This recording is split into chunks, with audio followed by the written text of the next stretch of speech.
How's going? Thirsty Thursday. Fuck, my camera's wobbling. Check it out. I've got a mad substitute. Found the other hat. Fuck. This lolly needs to sort his shit out. One day, it'll be like a miracle, and I'll have all my shit will be sorted out. You know what I mean? Cheers, everyone. Welcome to Thirsty Thursday, where the beers and the moonshine taste fucking amazing.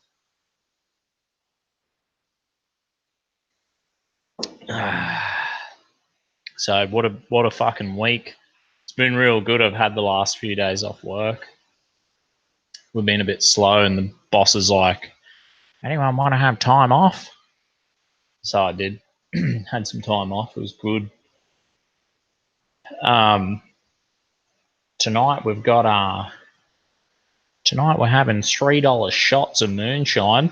So if anyone wants to chip Dusty any small change, and you can encourage my drinking. You can encourage me to get more drunk. Know what I mean? Yeah. But yeah, love and life. I can't bloody complain. You know what I mean? I've had a good week. And thanks for tuning, all four of yous. Should we hook straight into the news? I've had a good week because when we're slow at work, right? It's kind of good. What I do is I listen to a heap of podcasts, and I was listening to the Joe Rogan and Bob Lazar. I don't know if you heard about that. He's got a next Netflix movie, Bob Lazar. It's fucking awesome, man. He's like this dude who reckons he worked on UFOs in Area 51. I love conspiracy theories. You know what I mean? I like all the fucking aliens. He's a bit of an alien. Ren and Stimpy on my hat tonight. This is my mate's hat. I left my hat in my mate's car, and somehow I managed having my mate's hat. My cameraman. This is what my cameraman wears. I wear my freaking blue hat, Make Australia Great Again hat, and my mate wears this fucking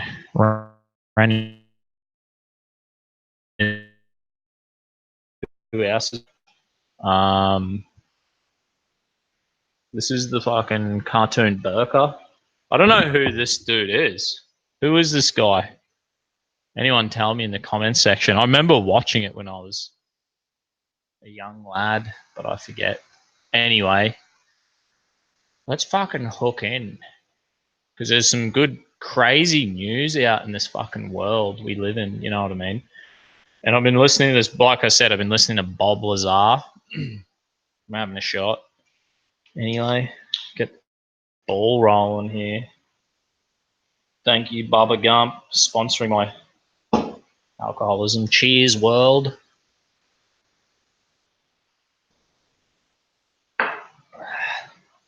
It's all right. It's good shit, the moonshine. Yeah, like I said, I was listening to Bob Lazar. I watched the show on Netflix, and then I listened to the Joe Rogan interview. So he's this awesome dude who said he worked on fucking UFO spaceships. He reckons, which has been a major trip out, and I'm just wondering if did this Bob Lazar character, right? I'm wondering if his his Netflix movie and all his fucking wild shit, and this Joe Rogan interview, I wonder if this is what's triggered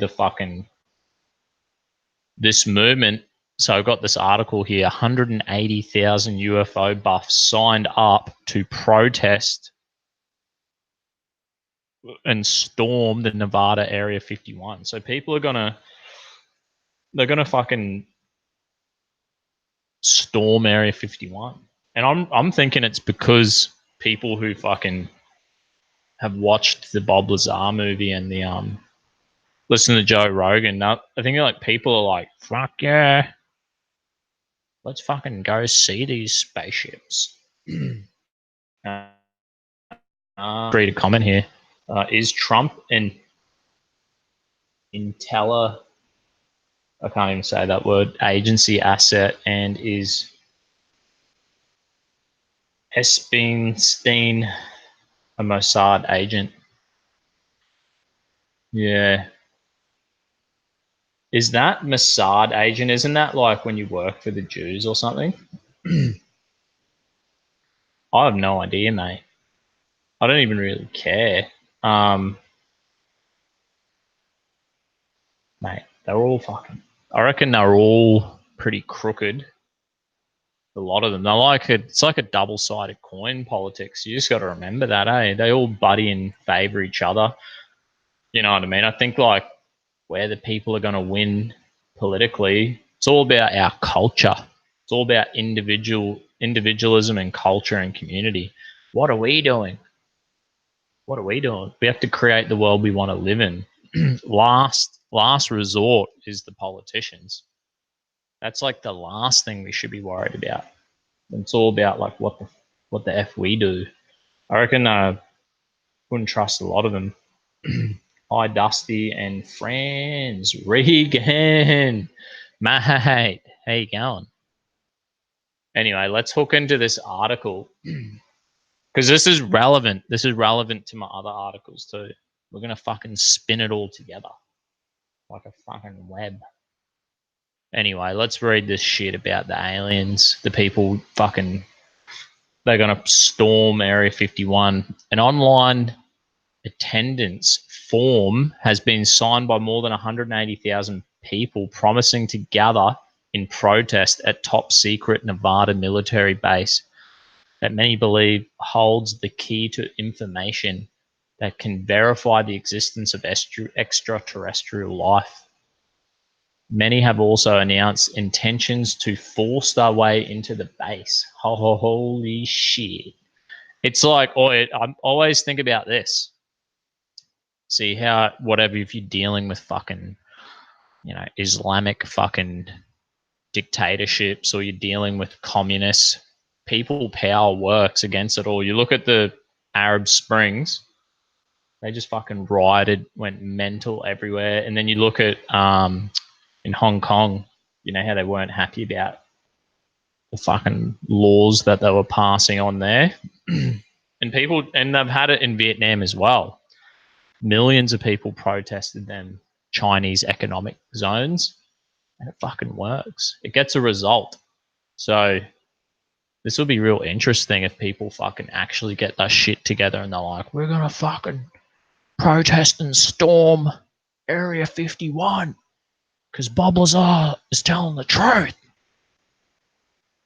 which would be fucking pretty cool. We need, if we like, it's like the cartoon Ants. Remember that? And they all rallied together against the fucking what were they? Crickets or something? Grasshoppers. And they're like, fuck you. They realize, oh, we outnumber them. So they just fucking go at it. Maybe this is what we're gonna see. I'm hoping so. Where was I?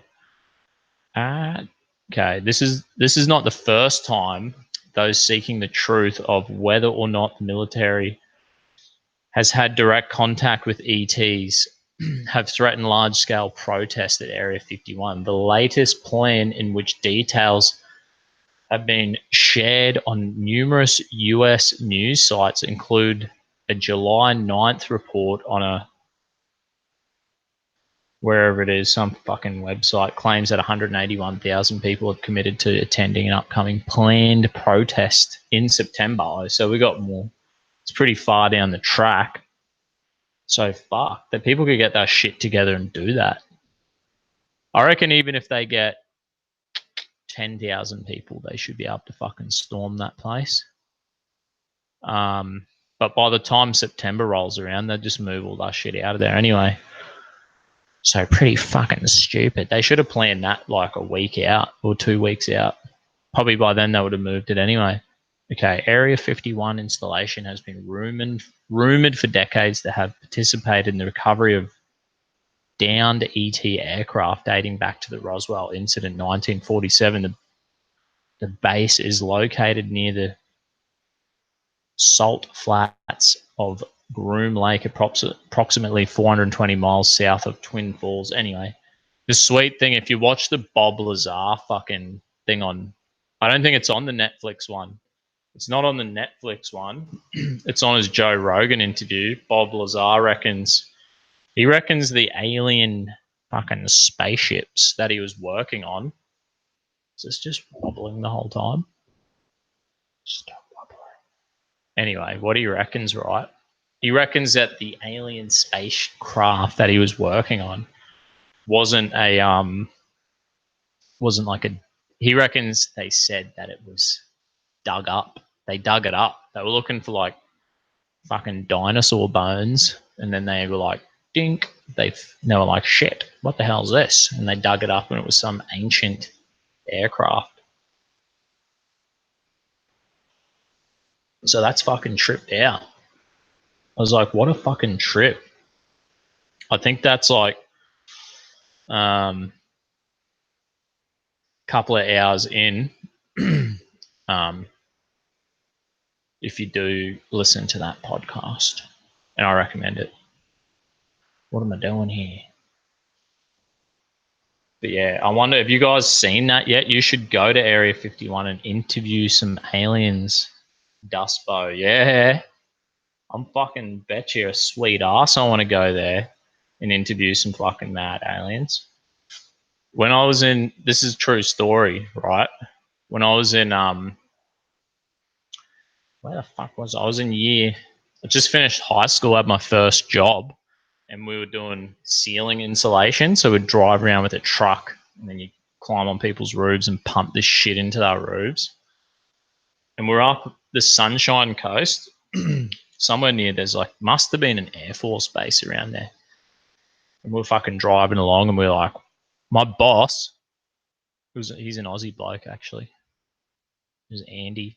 He's like, hey mate, what the fuck's this? And I'm sitting there with the Refridex, like, you remember when before GPS and there were Refridex and you'd have to look through the map and be like, yeah mate, chuck a fucking left up here about 2 kilometers.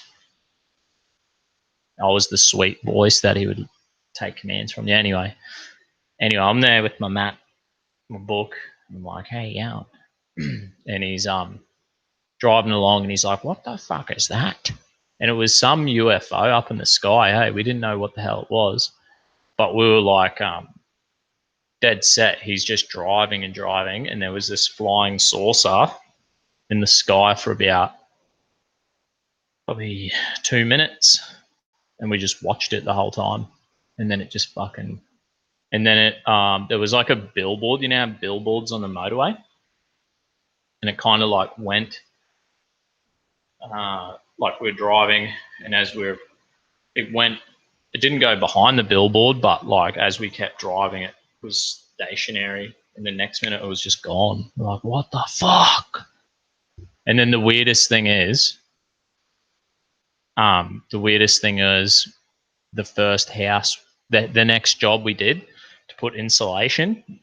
We rocked up, we're talking to the dude, and we're like, oh man, are you like in the Air Force? He's like, yeah, I'm a retired Air Force pilot. And he reckons how he was flying top secret. He became an American citizen, so he could fly jets that would go out of orbit and back in. And they would like, he reckons they were dropping bombs from America or some shit, these secret planes. And we're like, we reckon we seen this thing. We're like, are we like crazy? We think we seen something. And he was like, yeah, I wouldn't be surprised. But I think he was more like, they have some pretty good stuff out there. He's like, I used to fly the fucking secret shit. Regan Goff, aliens are here already. Fuck yeah, the lizard people are here already, man. They're fucking right here amongst us. And I reckon they're more afraid of us than we are of them. I reckon they're afraid we're going to fucking try eat them. Someone's going to try and eat the aliens. Someone's going to try and hunt them and eat them. Do you know what I mean? If I was an alien, I'd be fucking worried. Hey, you fucking going. 12 of you's watching. Dear Beltran, mate, how did your interview go with fucking the South African? The state of origin was on, so I missed it. Obama, a lizard. Yeah, I fucking totally agree. Obama was the biggest lizard man I've ever seen in my life. Oh, fuck, what have I done? I can hear Black Lungs coming. And he's just gonna fucking ruin everything. My cameras are all fucked. I've lost everything.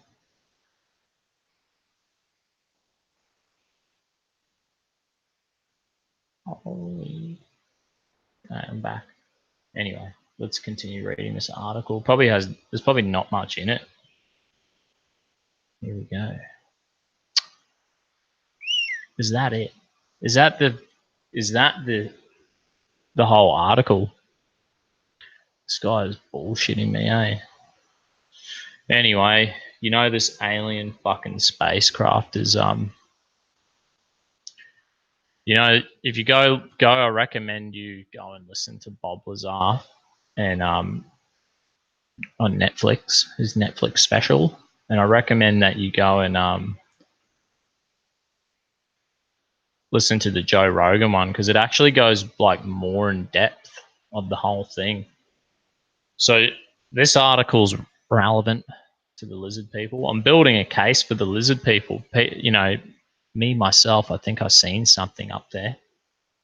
It was near an Air Force base, but so it could have been just maybe they have something like that that we don't know about. Seen something. I can't deny what I've seen. How long ago was that? That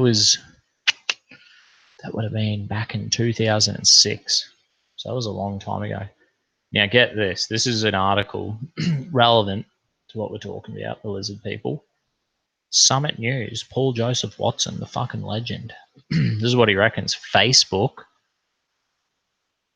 tracked memes about Mark Zuckerberg being an alien. That is some tripped out shit. Facebook built a tool to track the spread of memes that depict Mark Zuckerberg as an alien. Yes, this actually happened. What is he so concerned about? It's if like people lie about you, or if you're like super concerned, if it's just a joke, obviously, isn't that a joke? You'd be like, yeah, mate, who gives a crap? That's insane. This actually makes me suspect that the guy is a lizard man because he's fucking actually worried that we're onto him. You know what I mean?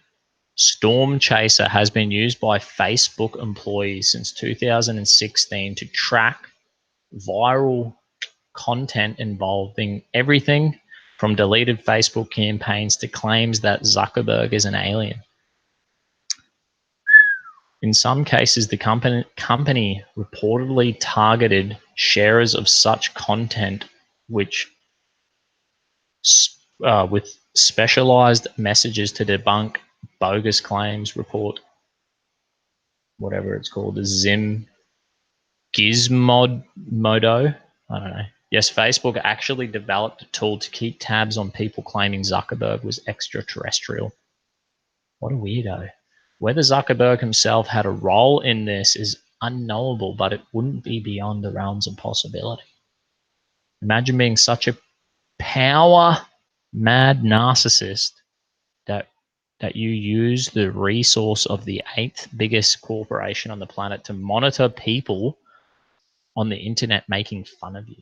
What a paranoid freak. What a stupid idiot. Although the possibility remains that Zuckerberg could actually be an alien given his apparent difficulty to maintain normal human behavior. I know.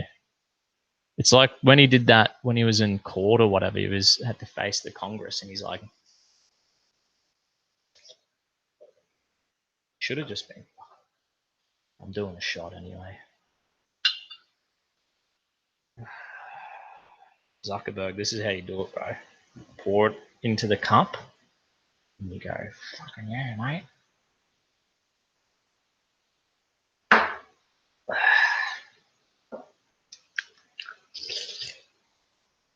That's how you do it. Zucky. Is that the article? Oh, and this is what Joseph Watson says at the end of his article. There is a war on free speech. Without your support, my voice will be silenced. Please sign up for free newsletters here. Donate to me on Subscribestar here. That's cool. I have a Subscribestar. Someone's giving me $4 a month. Might be Regan. He's the most generous guy I know. Support my sponsor Turbo Force, a supercharged boost of clean energy without the come down. Sweet. Maybe he made Turbo Force. What a fucking legend. What a fucking legend. I think I have another article about Area 51. Anyway, I'll just jump back in the comments section here. My goodness. Bang, $5. Holy moly, man. Someone's shouted Dustbo 2 drinks. I think Black Ones are trying to get in here. He doesn't have a key. Hang on a minute. I'll unlock the door for you.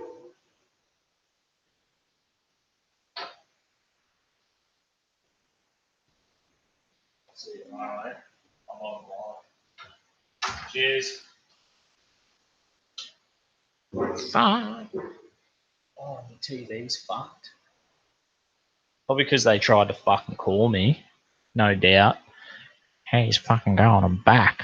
Black Lungs, buddy. Got his driver's license today. Thank goodness.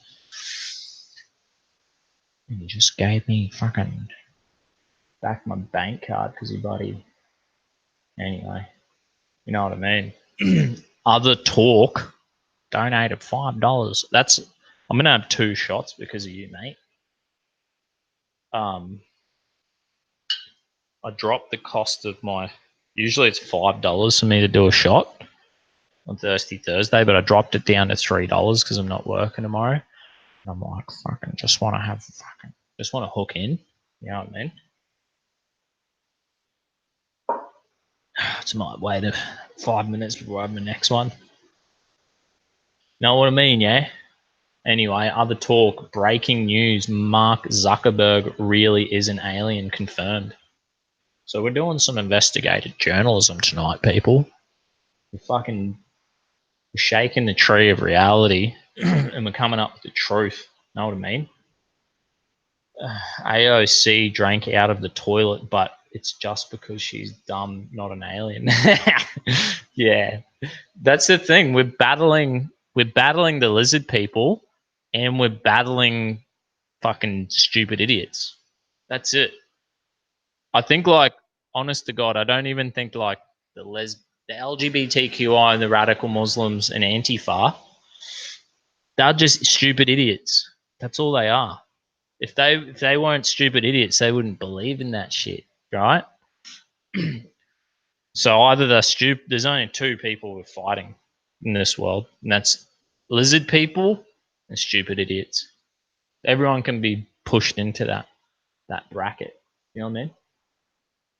Fucking stupid. Hey, legal Latino heat, dude. I was just watching your video. I think I said what a stud in the comments section. You're a legend, bro. You're such an inspiration to me. Everyone subscribe to Legal Latino Heat. The guy's a stud. I love his work. Where am I going? We'll do before we jump over to another topic. Let's fucking read. Let's read this one. So this is some article and just talks about Area 51. We've all heard about it. Declassified document reveals real role of the Area 51. Bull crap. They're not going to let you know. When was this even written? 2013. Why am I even reading this? They must take me for a fool. Officially, it didn't exist. But for generation, it was feared in countless movie, films, and comic books. See, I don't want to even read this. They're vibrating on their They're tuned into a different frequency than me. They don't get me fucking reading them, right? I ain't reading that shit. Maybe this table doesn't work. It's so wobbly. Anyway, get this right. Have you seen I missed it. I didn't even follow this about this demand free speech rally. And that's what my mate Legal Latino, you gotta watch his go to Legal Latino, and then you're gonna he did like a real mad video about this fucking rally free speech, which happened on the weekend last Saturday. And I reckon they did a good job. Seems like we're pushing back against the stupid idiots and the lizard people. It seems like we're outsmarting them. We're getting better at what we're doing, because it seems that this rally went off without a hitch. You know what I mean? So we're getting better. We're getting better at it. We're not being pulled into the Antifa's aggression. Apparently this rally for free speech. Pardon me. Heaps of people were speaking at it. Laura Loomer, Milo Yiannopoulos, and Gavin Mcinnes. The other three top talkers. Who really? Everyone else. There's an F ton of people who are talking. And Taro. How do you Enrique Taro? That's the Proud Boys president, whatever you'd call him. He did a talk, and he was there with the Proud Boys. What a fucking legend! And that guy's pretty cool. He sent me a message on Telegram the other day. And I was like, yeah, let's do an interview. And then he's been fucking not messaging me back. So I'm like, what's going on, mate? Yeah, so apparently this rally happened on the 6th of July, 11 a.m. in Washington, D.C., where all the fucking action was happening, mate. And they didn't get pulled into any punch-ons or anything like that. Seems like it was a good rally. And go watch. You got to go watch, buddy. My mate, Legal Latino Heat's fucking video about it. I'm just trying to find an article that I was reading. This is how unprofessional Dusty is. He barely has his shit together. Good thing my fans, you guys are like used to my shit. You know what I mean? You're resilient people. You can put up with me. I'm good training for reality. You know what I mean? This is what they reckon about this fucking rally, right? Demand free speech. We have to demand it. This is what I like about this. Advertisement coming through. Skip ad. Silent. Thank goodness. Reading an article by CBS. Is CBS like government paid for by taxpayers? I think it is. I have no idea. Anyway, this is a cool thing about this demand free speech. See, we need to start demanding free speech. We need to become the squeaky wheel that gets the grease. This is where the left have like cashed in. They're like whinge, throw the toys out of the cot, carry on like babies. Anyone who makes enough noise, they seem to get listened to. And there's like the PC culture is the capitulation culture. You know what I mean? So we have to demand. Whoever's demanding gets. You know what I mean? So it's up to us to demand. We have to demand. We have to demand freedom of speech, and we have to do straight pride marches. All this stuff. This is just what we have to do. We didn't create this culture. They created it, and we're just like, all right, we'll play by them games. We'll have a chop. I think this article was a little bit biased, but you know what I mean. What do you fucking expect? Washington police in Washington, D.C. were on alert Saturday for possible clashes between right-wing groups and counter-protesters holding demonstrations in the nation's capital, but the demand free speech rally remained largely peaceful. Amen. That's why I reckon they've done a good job. They've remained peaceful. Mate, if I can remain, how do I get rid of this? If I can remain peaceful, you've seen me at rallies when Antifa's telling me to go back to New Zealand and screaming in my face and calling me a racist dog and stuff. If I can remain calm, anyone can. I'm leading by example. Fuck this computer up. Pop-ups are going mad. The viruses are taking hold. They're trying to shut me down one way or another. You know what I mean? Yeah, so it remained largely peaceful. There were no major incidents reported at the protest in Freedom Plaza, just a few blocks from the White House. As the Patriots, the funny thing is, I reckon like so many Proud Boys, such a funny thing that so many Proud Boys are like Latinos and African Americans. You know what I mean? The other, see, these are the smart people. They're not stupid idiots. They're fucking fairly normal and good. So good when you watch it, you're like, what? I think living in Australia, we have English, like English, Irish, Scottish, and Welsh, predominantly in Australia and New Zealand, right? So when you go to Europe, I go to America, I reckon you guys have more Mediterranean Europeans there anyway. So maybe you guys just look more like Latinos and they're probably just Europeans. I don't know. And I don't give a fuck anyway. It does not matter to me. All that matters to me is if you're a lizard person or a stupid idiot. That's all that matters. Let's fucking face it. Yeah, so hours before the rival rallies, there was already an extremely heavy police presence. Police say they were hoping for safe and peaceful demonstrations, but that's not what happened last week in Portland, Oregon, when clashes broke out between rallies by right-wing groups and counter-protests. That's what happens when the police stand down. This is what happens when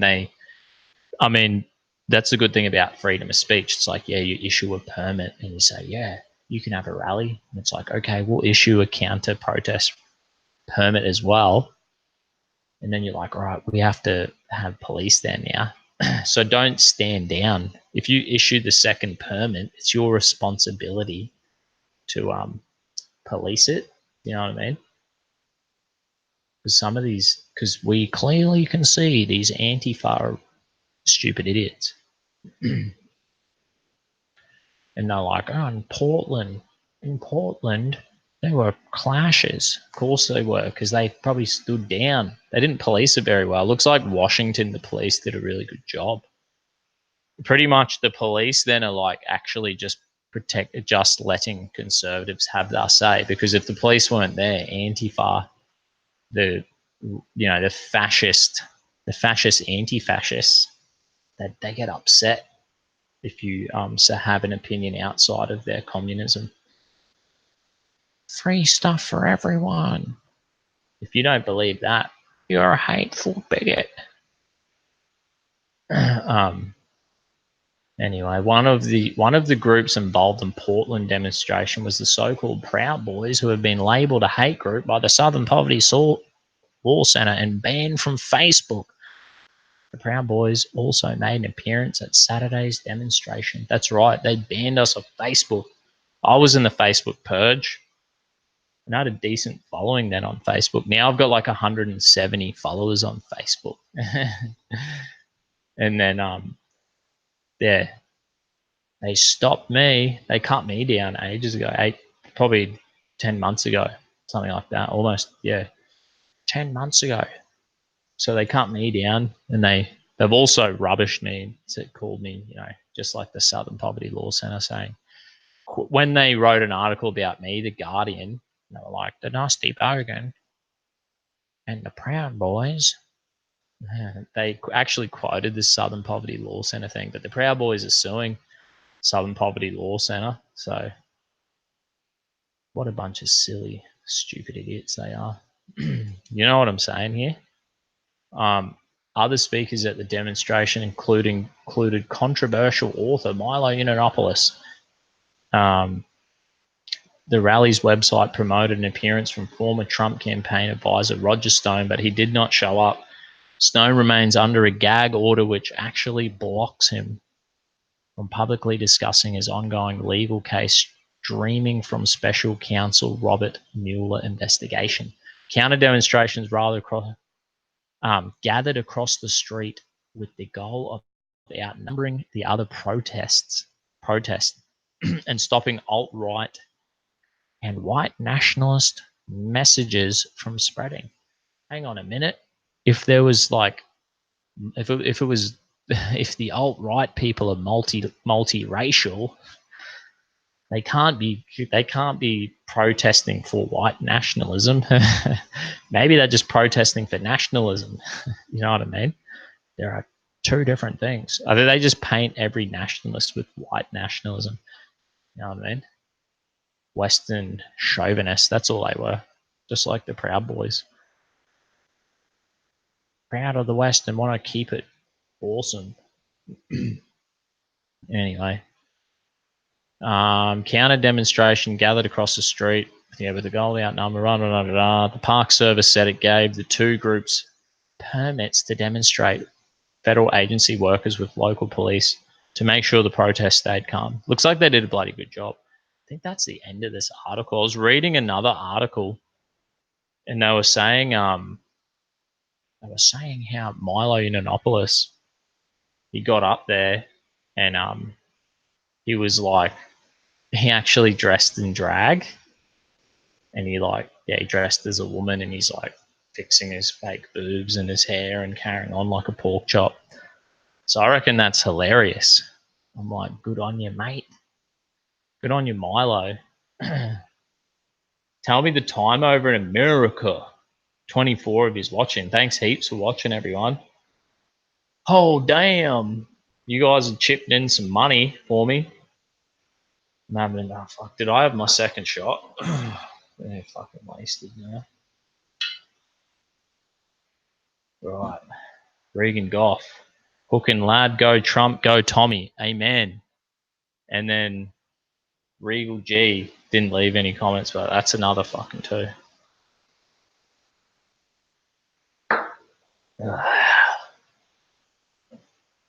Fucking getting there. Right. Pull my shit together. It's $3 a shot. Now I'm getting too pissed. I'm making it $5 a shot now.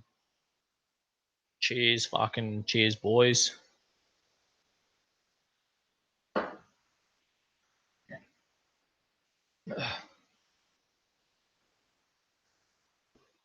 Wash it down with some beer, mate. No fucking worries. No work tomorrow, so I can wake up with a splitting headache and be fine. I'll read some of the comment sections here. You know why the Western civilization is declining? Because the people have largely become bootlickers without a trace of masculinity. Yeah. I don't know. Is that like really a thing, or is it just like what you see on Netflix, you know what I mean, or what you see in left-wing articles? Because all I see in Australia is blokes are pretty jacked up, and blokes are like going to fighting gyms and the gym more than ever, and there's like a good culture of shooting and hunting and sports and stuff. I think they need to I don't think there's a masculinity problem, I think, but there might be a bit of cowardice. People don't know how to say yes. Their yeses don't mean yes, and they don't know how to say no. The cowards. We're dealing with some cowards here. They need to just be able to fucking say, nah, sorry, mate. Not gonna fucking happen. Say no. It's okay to say no. It's okay to say no, mate. To whatever the fuck lefties want, or people in your world want, or some drug dealers like, try this, smoke this, do that. Don't be tricked in by the peer pressure. Just say no. New ideas. Same dude. Elisa NW. G'day, love. Hey there, Dusty. Thanks for tuning in.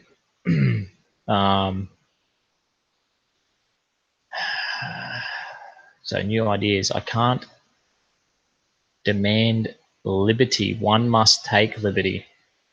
When have tyrants ever negotiated with our subjects seriously? When we can't vote a way out of subjugation. Maybe you have to take liberty. I guess our ancestors fought like hell for liberty. You know what I mean? Fighting.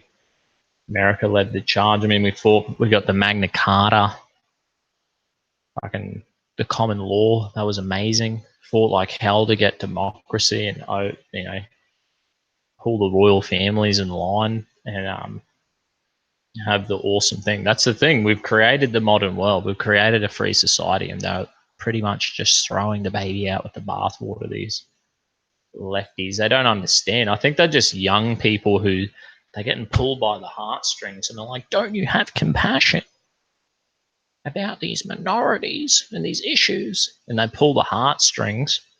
They get manipulated. They're manipulating themselves without being responsible and saying, like, hang on a minute, let's have a little bit of common sense here and clarity, a bit of longevity, Got to think beyond the fucking mental emotions. Their emotional gratification is the currency of these people. We must remember that.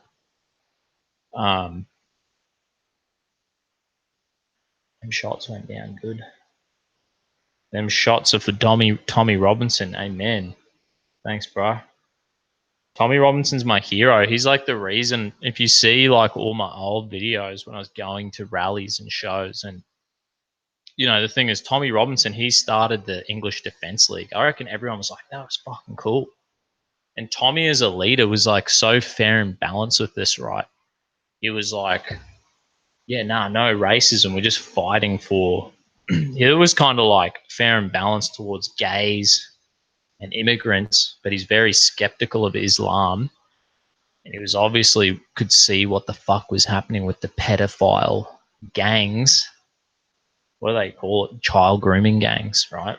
So he blew the whistle on that and exposed it to the world. And everyone was over it. The English Defence League was sick. I was like, this is awesome. He's such a great guy. He's one of my heroes. He was one of my first heroes. I was like, this dude's champion. I wanted to emulate him. I wanted to go out to rallies with my phone, start filming shit, get a $30 microphone. Was like getting people to hold it. The first interview I did, I had like a kid. I was like, hey, kid, can you hold this for me while I do this interview?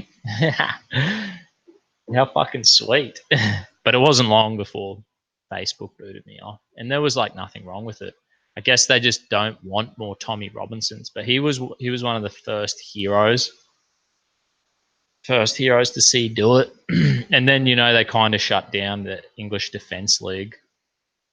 Tommy left it, kept pioneering, kept going. And next thing I saw the Proud Boys, and that's why I joined the Proud Boys. And all the rallies we went to, I started doing interviews just like Tommy Robinson, getting amongst it and seeing what the hell, pushing back against the bloody madness. It's been so much fun. It's so enjoyable and fun. You think of poor old Tommy and what the fuck's going on with him now. It's terrible. I got a few good articles. I put a link in the description for the from RT News, Tommy Robinson's news thing. I put a link in the description below. So after you finish watching this, go watch that RT News. Tommy's talking about his trial. I think it's happening tomorrow.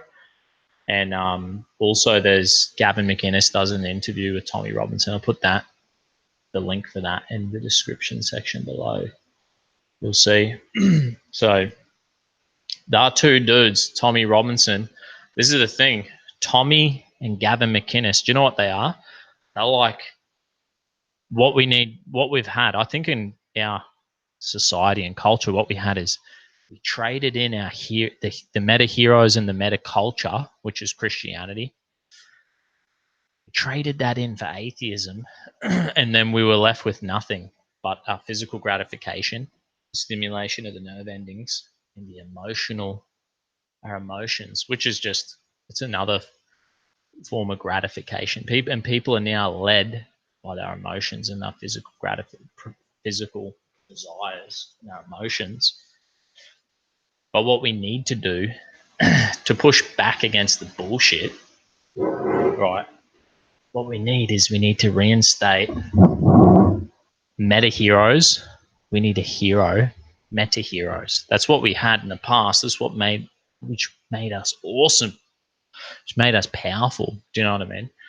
You have to have a hero, but then that hero has to be attached. The meta hero has to be attached to a meta culture. That's what Tommy Robinson did, and that's why they fucking hate him, because he was the hero and he had like the English Defence League. He had Gavin Mcinnes and he had his Proud Boys, right? And they were like, oh, fuck.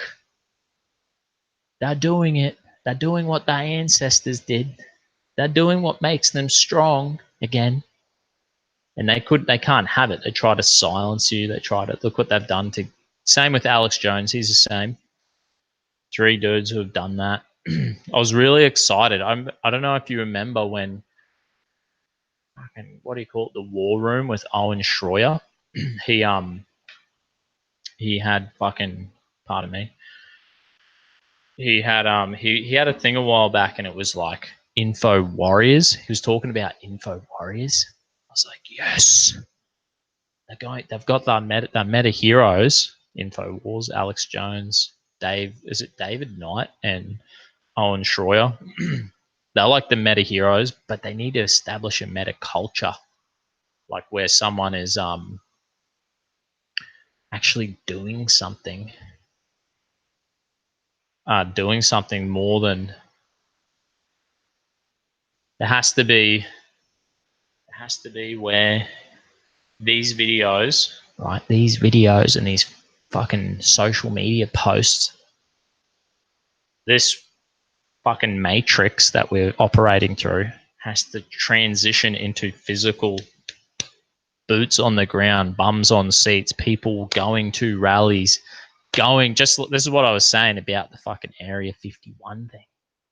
This is why that's important. This is why this is important. This is why it ties in to ties into the freedom of speech rally, the demand freedom of speech rally. So that ties in the Tommy Robinson thing. If these UFO people are going to go, right, 180,000 people have said, okay, we're going to fucking storm Area 51. That's what they reckon. They're going to storm Area 51. People power. They're going to fucking do it. And I reckon that'd be like a powerful, powerful sight. I'm just going to get my phone. Give me a second.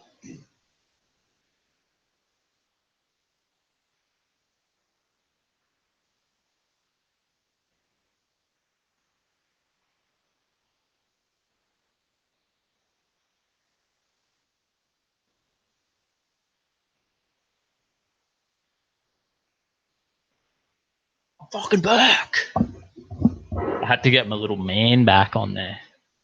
You know what I mean? I had to get my little man back on there. You know what I mean, man? Yeah, this is what we need, people. We need a little. Someone's donated $10. Rally G. Is that how you say it?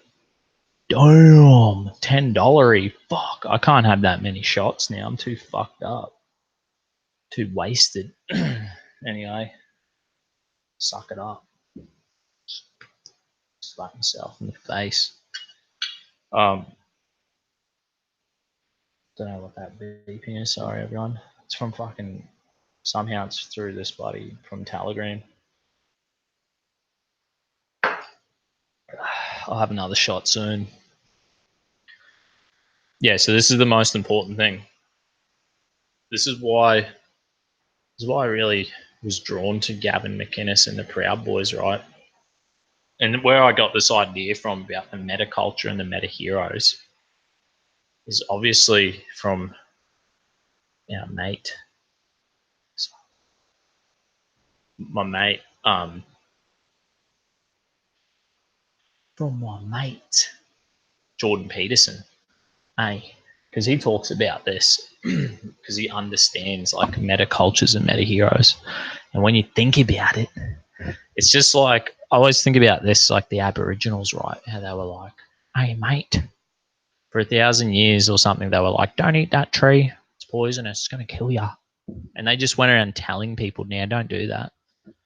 You know, it's like the government. Wear your seatbelt. They put a billboard up on the road. But the thing is, people keep not wearing their seatbelts. Probably effective. There's a certain amount of effectiveness when you tell people not to do something or to do something. The rules. But better than the rules is when you embed it into your culture, into storytelling, into music, into drama, into artwork. This is what Jordan Peterson talks about. And this is the thing about Christianity, how it becomes a meta culture embedded deep into your culture, these ideas that protect you and give you wealth and success, generational wealth and success. You become powerful. This is what our ancestors did. They always self-critiqued. They had these good principles and values that were embedded in our culture, into the architecture and artwork, and into song and dance and everything. You know what I mean? And that's what we're doing again. That's what we're doing again. We are waking up to this. We're waking up to the fact that we sold. Essentially, we just sold we sold ourselves out to atheism. We're like, oh, I'm so smart. I understand everything. I know that, you know, nothing created everything, and I'm just evolved pond scum. There is no morality. There's only the stimulation of the nerve endings. There's what makes me feel good is all that matters.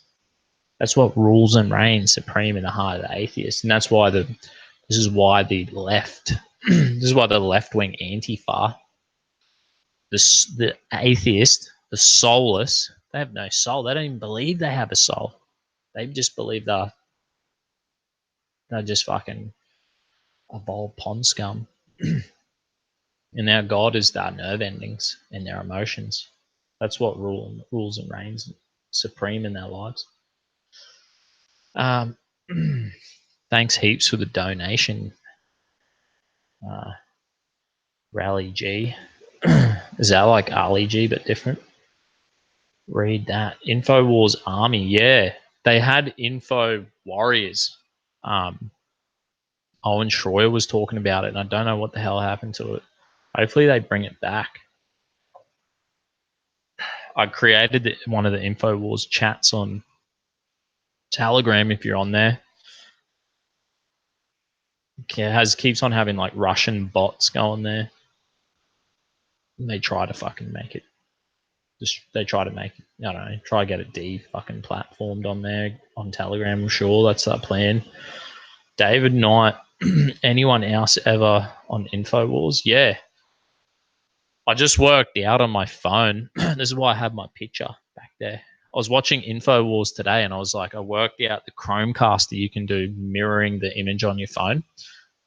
Because, like, I don't think InfoWars app doesn't have a Chromecast button, but you can just, through your Chromecast on your phone, you can just mirror your phone onto your TV. So that's a good way to watch InfoWars. I listen to it during the day while I'm at work off the app. It's fucking awesome. David Knight's good. Fucking Owen Shaw's good. Alex Jones, awesome. And Alex Jones has had Tommy Robinson on there. You always see Paul Joseph Watson and bloody Roger Stone on there. They're classic. So good. And you gotta go watch Get Me Roger Stones on Netflix. That's a bloody good movie. New ideas. The government released pictures of the dancing Israelis on 9/11, but not a word from InfoWars. Why? Don't know. They probably just want to stay out of it, dude. That's just the honest truth. They're like, just fucking, we gotta keep fighting the war without getting bogged down on certain topics. Do you know what I mean? Like, don't get sucked into petty squabbles. You know, if there's like, even if Israel Jews are like full Zionist and they're like hardcore supremacists, right? And you're like, then clearly new ideas. If you believe the Zionists are like Jewish supremacists, so you hate people who are supremacists, you hate that idea. That's kind of good, and I reckon heaps of Jews also would agree with you. But anyway, let's not chase them rabbit holes down. You get me kicked off YouTube. Nah, know what I mean. I mean, Alex Jones has already been deplatformed off everything and anything, right? So he can say whatever the hell he wants, and he does. So who gives a crap? Like, I don't know if you're painting a good trying to undermine Alex Jones like that. The dude's been deplatformed off everything, bro. He's barely. Well, I enjoy his app. Fucking great.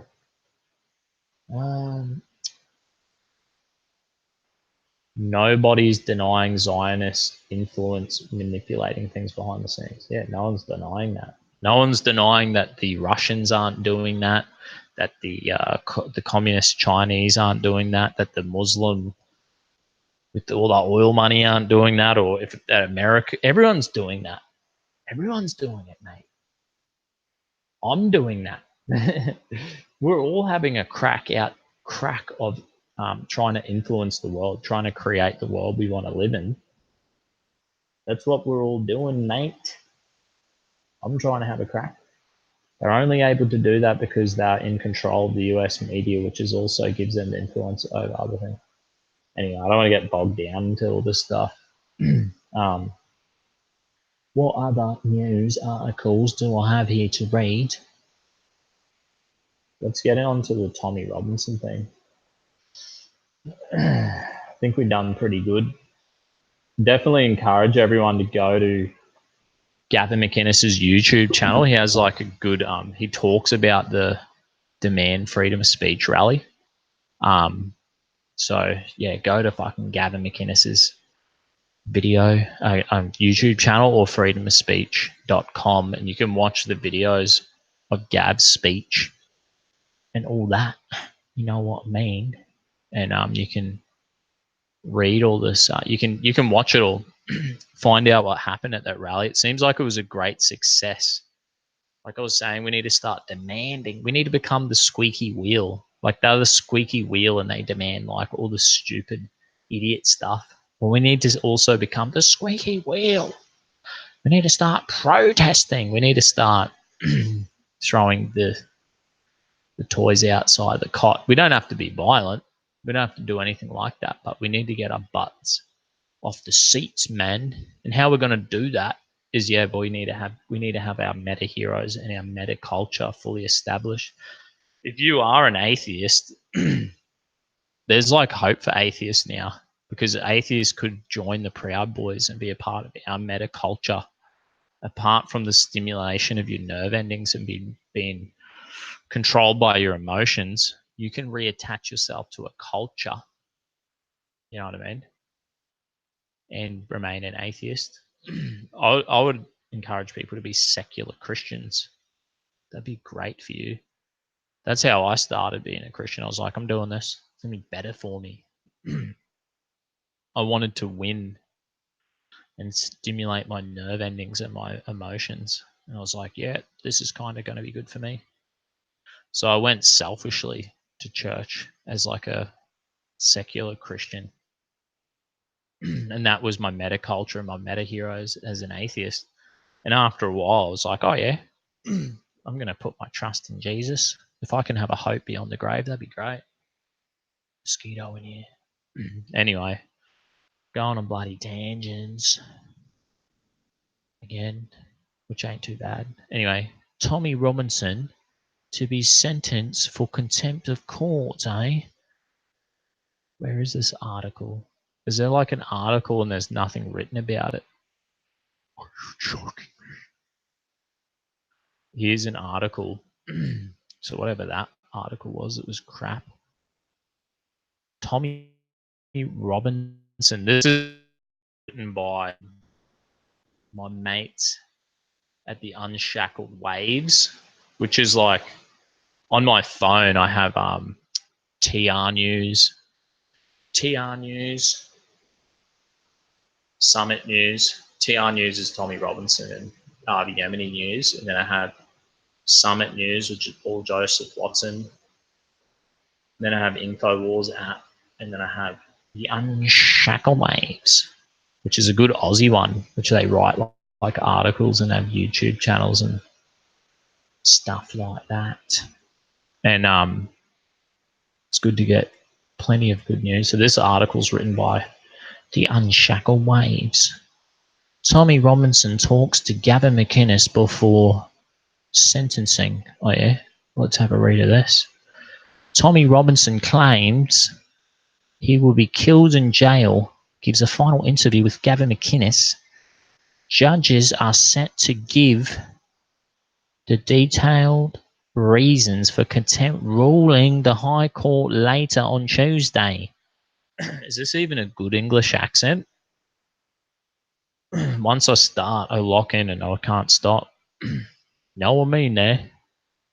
Right, let's chat. We'll try to do a different English accent. That one's a bit gay. The anti-Islam activists receive hundreds of thousands of pounds in donations and a surge of international support after being jailed last year. I just end up doing the same English accent. While awaiting sentencing, Robinson had broadcast a desperate plea for the US President Donald Trump to grant him asylum. And everyone was saying, because I mentioned this on my Cheap Tuesday video, I spoke about this, and everyone was like, ha ha ha, it's so funny that Tommy Robinson's now going to be a refugee. Yeah, he's a genuine refugee fleeing political persecution. If you're a Muslim, right, if you're a returning ISIS fighter, you're not fleeing persecution. What, you're the cause of the fucking problem, mate. You know what I mean? So they're fucking stupid idiots. And even the Muslims who have fled the Middle East, well, it's like, mate, you're a Muslim. It's fine. They're not going to kill you for being a Muslim. You know what I mean? But Tommy Robinson is fleeing from fucking the left-wing extremist government and the radical Islam. And I was watching the interview with Gavin Mcinnes. He was saying that when he was first in prison, the cops rang his wife and was like, "Yeah, you need to be careful. We have information that's saying that Muslim gangs are going to try to throw acid at you." That's what the cops told Tommy Robinson's wife. It's fucking crazy. So the Muslims are after him. The left-wing government are fucking trying to throw him in jail. The Muslims are going to try to kill him in jail. What's going on, man? What's happening to Great Britain? Tommy Robinson claims he'll be killed in jail, gives his final interview with Gavin Mcinnes. Judge is set to give their detailed reasons for the contempt ruling the High Court later on Tuesday. The anti-Islam activists received hundreds of thousands of pounds in donations and a surge in international support after being jailed last year. While awaiting sentencing, Robinson has broadcast a desperate plea for US President Donald Trump to grant him asylum. I just read the same thing twice. How fucking stupid. I am 2 days away from being sentenced to death in the UK for journalism. Today, I call on Donald Trump, his administration, and Republican Party to grant me and my family political asylum in the USA. Jeez Louise. Hopefully he fucking does. In the video, Gavin Mcinnes interviews Tommy a day before he was headed to prison, where he'll likely be killed. And for what? For encouraging vigilantes. He never said that. He just got a death sentence for something he didn't do. Yeah, so the court is saying, they didn't really explain this. That's the end of the article. They didn't really explain it, but from the interview that I was listening to today,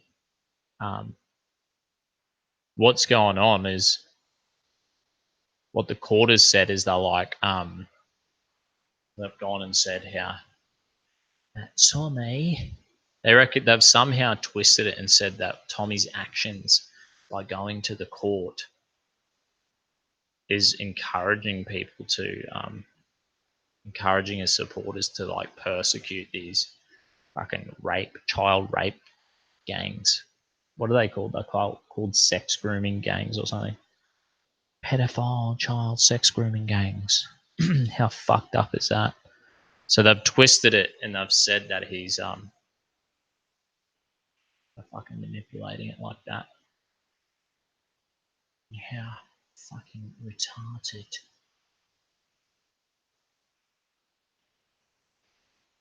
So exactly, they said that for encouraging vigilantes. So they're twisting it and saying that what he's done has encouraged vigilantes.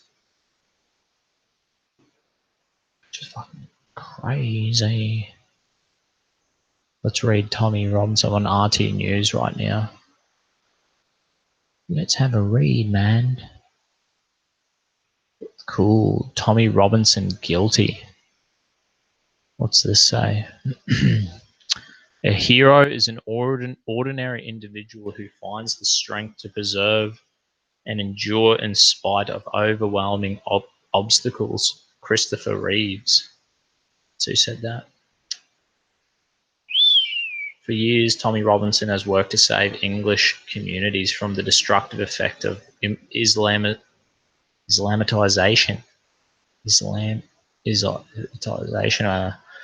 The rape culture, a religious bigotry, violence, intolerance, and suppression of free speech. And for years, he has been defamed for it. His interviews and activism show him a passionate defender of British liberty and the rule of law, yet authorities treat him as a menace. Critics have unjustly called him a racist and an Islamophobe, despite his good faith outreach to moderates of all racial and religious background. Yeah, Tommy, he's led the charge. I think this is the thing, they hate Tommy Robinson. They hate Alex Jones. They hate Gavin Mcinnes. They hate the Proud Boys because they're not extremists. They're not racist. They're looking at the facts and going, "Oh, this ain't so good. There's a better way. Why are we throwing the baby out with the bathwater? Why are we fucking throwing in the toilet everything our ancestors fought like hell to create for us? They fought like hell to have the modern world, the Western world. And they're happy to fucking talk to people of the other religions and races and be like, hang on, do you agree with me that this is getting a bit out of hand? And some do. I'd say a lot do. So we're fairly normal, right? Not that radical, but they want to tear us down because they know a lot of people are fucking listening and agree.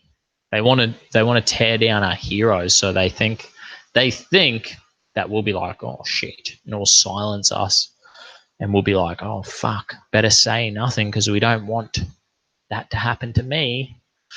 But really, you know what happened in history, right? They're called martyrs. So if they fucking martyr Tommy Robinson, it's going to backfire on that shitty plan. Here we go. On numerous occasions, he has been physically attacked, has received death threats, and has had his family menaced. Slander and verbal abuse follow him everywhere. The police have repeatedly arrested him on on the thinnest of pretext. Tommy Robinson personifies moral courage in an age when such courage is an extremely rare commodity, the possession of which can threaten one's life. He is one of the few who truly deserve the label of hero. Amen. Absolutely. He is my personal hero, and yet it must be said that all he has done to come heroic is something that we can all do, should do, and must do. He has spoken the truth. Wow. And for speaking the truth, the British government has turned him into an enemy of the state. This is fucking wild. Did you ever think you would see this? I mean, I've seen the writing on the wall. That's why I started doing what I'm doing. Fucked up, eh? I can't believe that, like, even to a small time dude like me, they shut down my Facebook and they've written fucking articles against me. It's fucking stupid. They're truly fucking paranoid idiot extremists. The radical left. And they're trying to like pit us against each other and like inflame it, where we need to be like wise and be like, nah, keep doing it. We need to keep following the example of Gav, Tommy, and Alex Jones, and not be pulled into extremism either, but just to keep pressing on, keep fighting the good fight, keep being heroic, keep speaking the truth, like it just said. I'll jump back into where the F, man.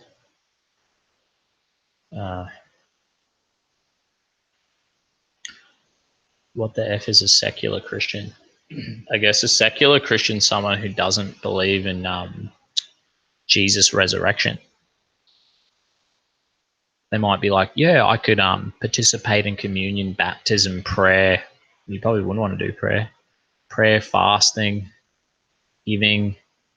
You could be a Christian but not believe in the spirituality of it, but just be a practical. You could outwork the cultural traditions and all that. That's what a secular Christian is. That's what you should do. New ideas. Trade in your atheism, bro. Stop being addicted to stimulating your nerve endings and emotions. That's why they hate Jews, because it's an emotional thing. It's another virtue signaling kind of thing, I think. Anyway, Katie Hopkins is now in court and already tweeting misleading information about sentences for contempt. This is what being reported on live transcripts. Unbelievable. Is Katie Hopkins reporting about Tommy Robinson, or is it her own court case? I'm unaware. You could literally use the same argument you said for Jews with Islam. So it's all Muslims or only some? I think the problem with Islam needs to reform. And it's like, even Imam Tawhidi said it. He's like, you can reform Islamic communities, but you can't reform the Quran. You can't change the Quran. Like, you can't change the Bible. You can't change the Torah, right? And this is what we're facing. Like, I got the Quran right there. It's a crazy book. It's a crazy book. It's the most insane, wild, dangerous piece of literature I've ever come across in my life. So we could only reform Muslim communities. We can't change the book. You know what I mean? The book is wild. It's insane. It's like listening to Ragnar Lothbrok, the Viking, and he'd be like, if we kill the Christian, we'll go to Valhalla and we get to fight and drink for eternity. So, like, that's what the Quran says. The Quran's like, if I kill an infidel, right, one-way ticket to paradise. So they're two dangerous belief systems. Islam's just as dangerous as is the Viking belief system. So they need. How the hell can they reform that? You can't change that. This is why Christianity and even atheism is superior than.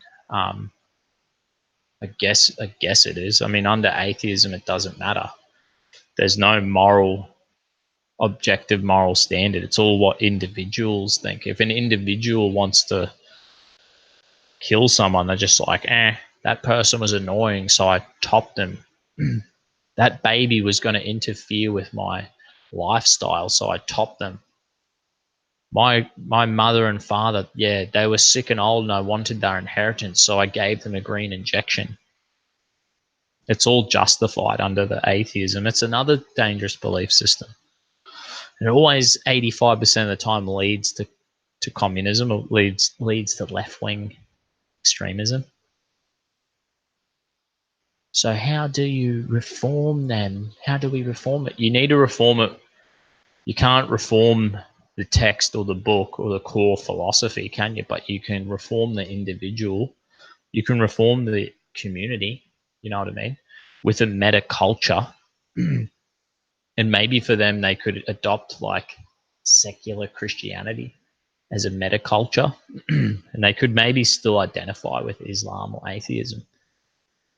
Or they could identify with being a Proud Boy and follow our meta heroes and meta culture. Maybe this is how we're going to win this war. Maybe how we're going to win the culture of war and bring them over to normality and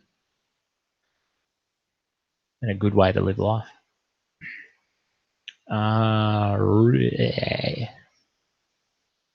Not saying that I have all the bloody answers, or I'm going to refine what I'm saying and think and believe anyway, you know what I mean? I don't like what they're doing to Tommy. I think about it. It's clearly he's not the real aggressor in many of these situations. That's exactly right, Lisa.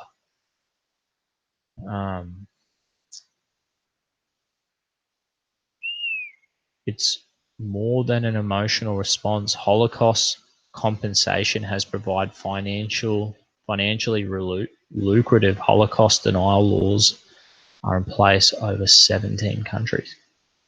Is that right? But didn't it happen? Pretty sure the Holocaust did happen, dude.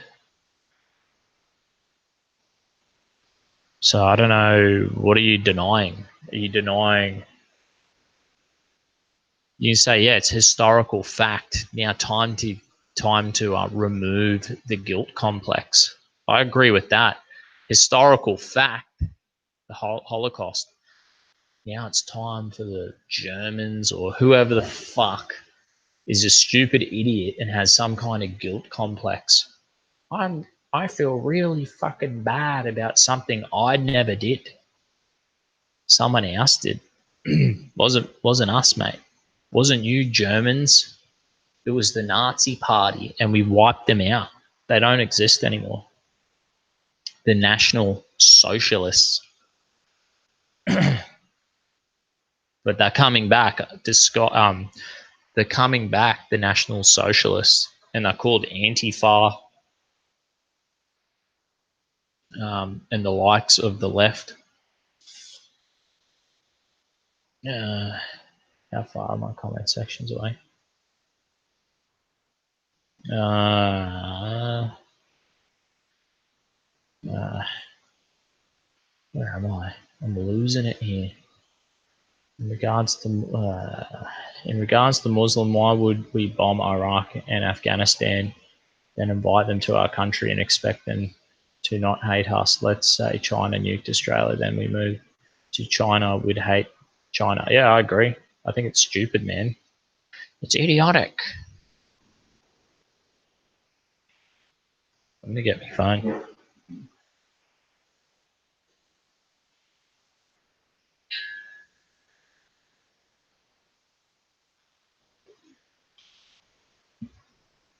Okay. Trust the fucking plan, mate. I think every time my phone switches off, I lose my sweet picture. There you go, Boris. There's got to be a better way to do this.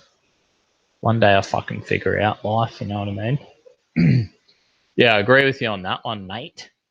When they came here, they found out heaps of people are degenerate as well. It makes them go nuts.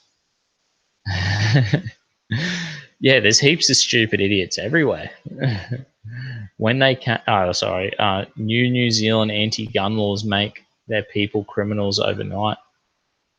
Anyway, I don't want to. Jews don't want to convert anyone. Christians want to convert people with the good news of Jesus. Muslim want to convert, subjugate, or kill you because MUH Allah. That's right. Board Nordic knows the actual truth. It's like the Muslims will kill you, kill or convert. You know what I mean? The Jews don't even care. What are you worried about the Jews for? They don't even are not concerned. They're not wanting to convert you, bro. I'm just worried because some reason, some weird reasoning. I don't understand, mate. It's just not practical. You're stressing out, bruh. Anyway. Legal Latino Heat, thumbs up, Dusty video. Thanks, Legal Latino Heat. You're the man, bro. I loved your video, and you're like, don't feed the pigeons. Don't feed the pigeons. If you feed the pigeons, they grow and they be fat and lazy, and they become reliant on you feeding them, and they won't go and get their own food. Don't feed the pigeons. I love it. I have a mate, John, this married dude, and he reminds me of you, Legal Latino. He's like the Pacific Islander version. I'm going to tell John to subscribe to your channel. I'll be like, dude, this is your Latino spiritual brother.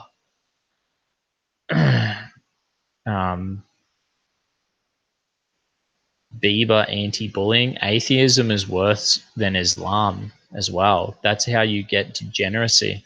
Yeah, atheists is just not even having children or anything. The other reason the only crap part about Western culture is the atheists. All they have is the stimulation of nerve endings in their emotions. They have no culture or cultural tradition or values, or they don't have a meta-cultural, meta-heroes or traditional values or anything. They traded that all in for their emotions, and their emotions, what makes them feel good, that makes me feel bad or sad. That makes me physically feel good. I like that. That's what they live. Their whole life is just bloody. If you live your life like that, it ain't gonna work, man. It ain't gonna work. Don't live in your emotions. Live in your convictions. So fucking simple. Atheists need to reform. Hopefully, like Stefan Molyneux, and that guy is so fucking emotionally intense too. He's an atheist looking to reform atheism with reason, moral reasoning, and I like his moral reasoning. This is how you reform atheism. I'll show you how. Just like Jesus, right? Jesus goes, do to others as you'd have done to yourself. Treat others how you would like to be treated. That's what Jesus said. It's the golden rule. And Confucius and Socrates said it. So treat people how you'd like to be treated. It's like, oh, that hurt. Atheist, all you have is the stimulation of your nerve endings and emotions. You know what doesn't make you feel good. And then you go, oh, I'm not going to do that to others. That's a reasonable way to get morality, right? That's the first step of how you can reform. You can use your nerve endings and your emotions to gauge reality and get a good grip on morality. But the thing is once you understand what hurts you, turn it into a conviction and then live by your convictions and not by your emotions. And then you'll start to be consistent, because how inconsistent are the convictions of the likes of Antifa and the left? We don't want people to die like at the border. We want to help people, but they're aborting all our babies. You know what I mean? It's quite inconsistent. They call people racist and fascists and go around bashing people, but then they bash that gay Asian journalist. Very inconsistent. What the fuck's going on there? Right here in the comments section, why is the Holocaust the only genocide we aren't allowed to question? I think you can question it. I have no problem with you questioning the Holocaust, but didn't it happened? What are you questioning about it? I don't believe 3 million of them died. I believe it was only 1 million or 500,000. Still terrible, especially in the manner that it was outworked, like sending people to the gas chamber and mass, like it was essentially a production line of death and destruction. The world had never seen it. Maybe the Aztecs did it with their blood sacrifices, a production line of death and destruction. It's pretty fucking horrific, man. It's a picture of it's just like the Garden of Eden, bro. How you have the knowledge of good and evil. You have the ability to do the most self-destructive, suicidal, terrible thing. That's what the Holocaust represents. Man's ability to self-destruct and destroy itself. Our ability to choose such stupid make such stupid and negative choices. It's all inside our own ability. We all have the ability to self-terminate and to do these destructive things. That's what I take from it. Just like the Garden of Eden story. I'm like, wow, that's a picture of fucking the this is the magnitude of our ability to fucking choose right and wrong. We could have all done it. It could happen anywhere. And we look at the picture and we say, this is disgusting. We can't forget. We need to fucking think about this. We can't sweep it under the rug. I believe that's true. We can't do that. We can't sweep it under the rug.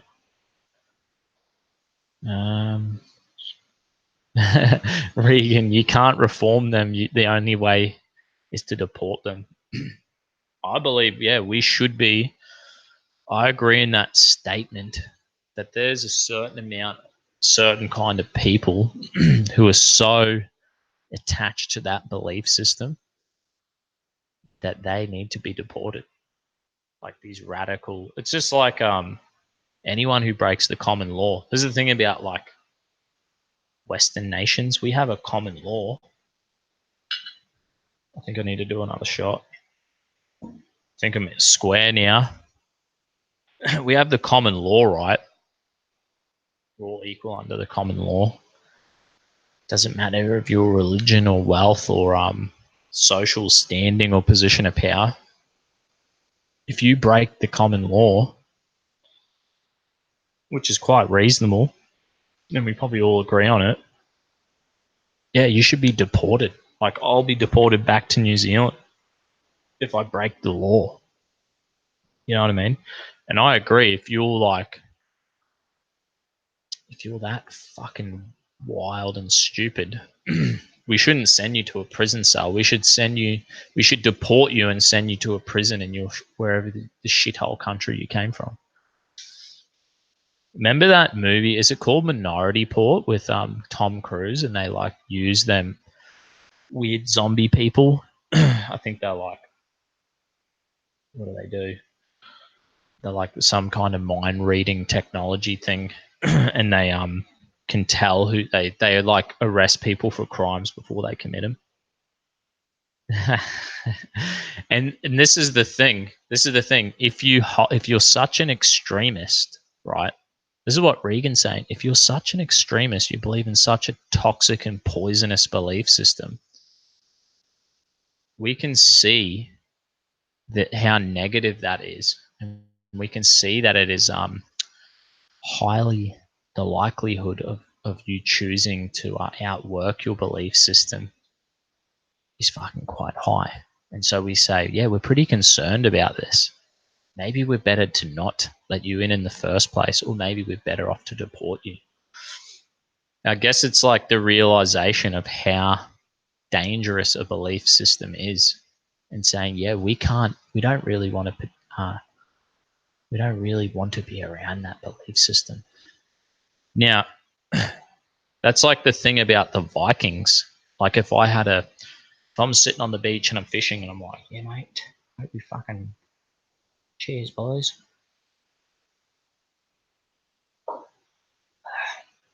If I'm fishing and I'm like, yeah, mate, fucking throwing the fucking line in, and then a shipload of Vikings rock up on the shore and they jump out and they're like, oh, there's one. If I kill him, I'm going to fucking Valhalla. I'll be thinking, that's a fucked up belief system that bloke's got.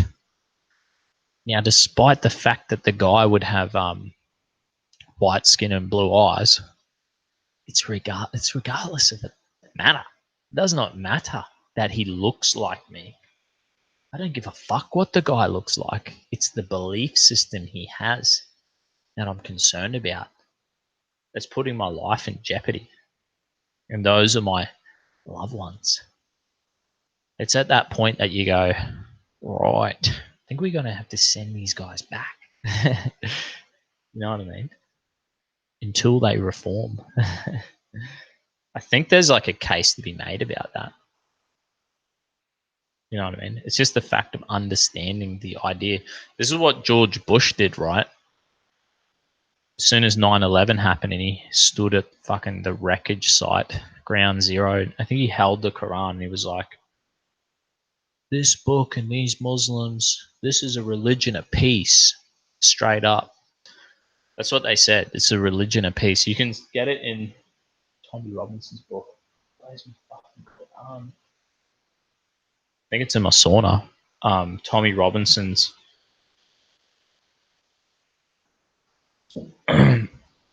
Tommy Robinson's book, or Tommy Robinson's Quran, which is the Quran in chronological order. The first 100 pages are like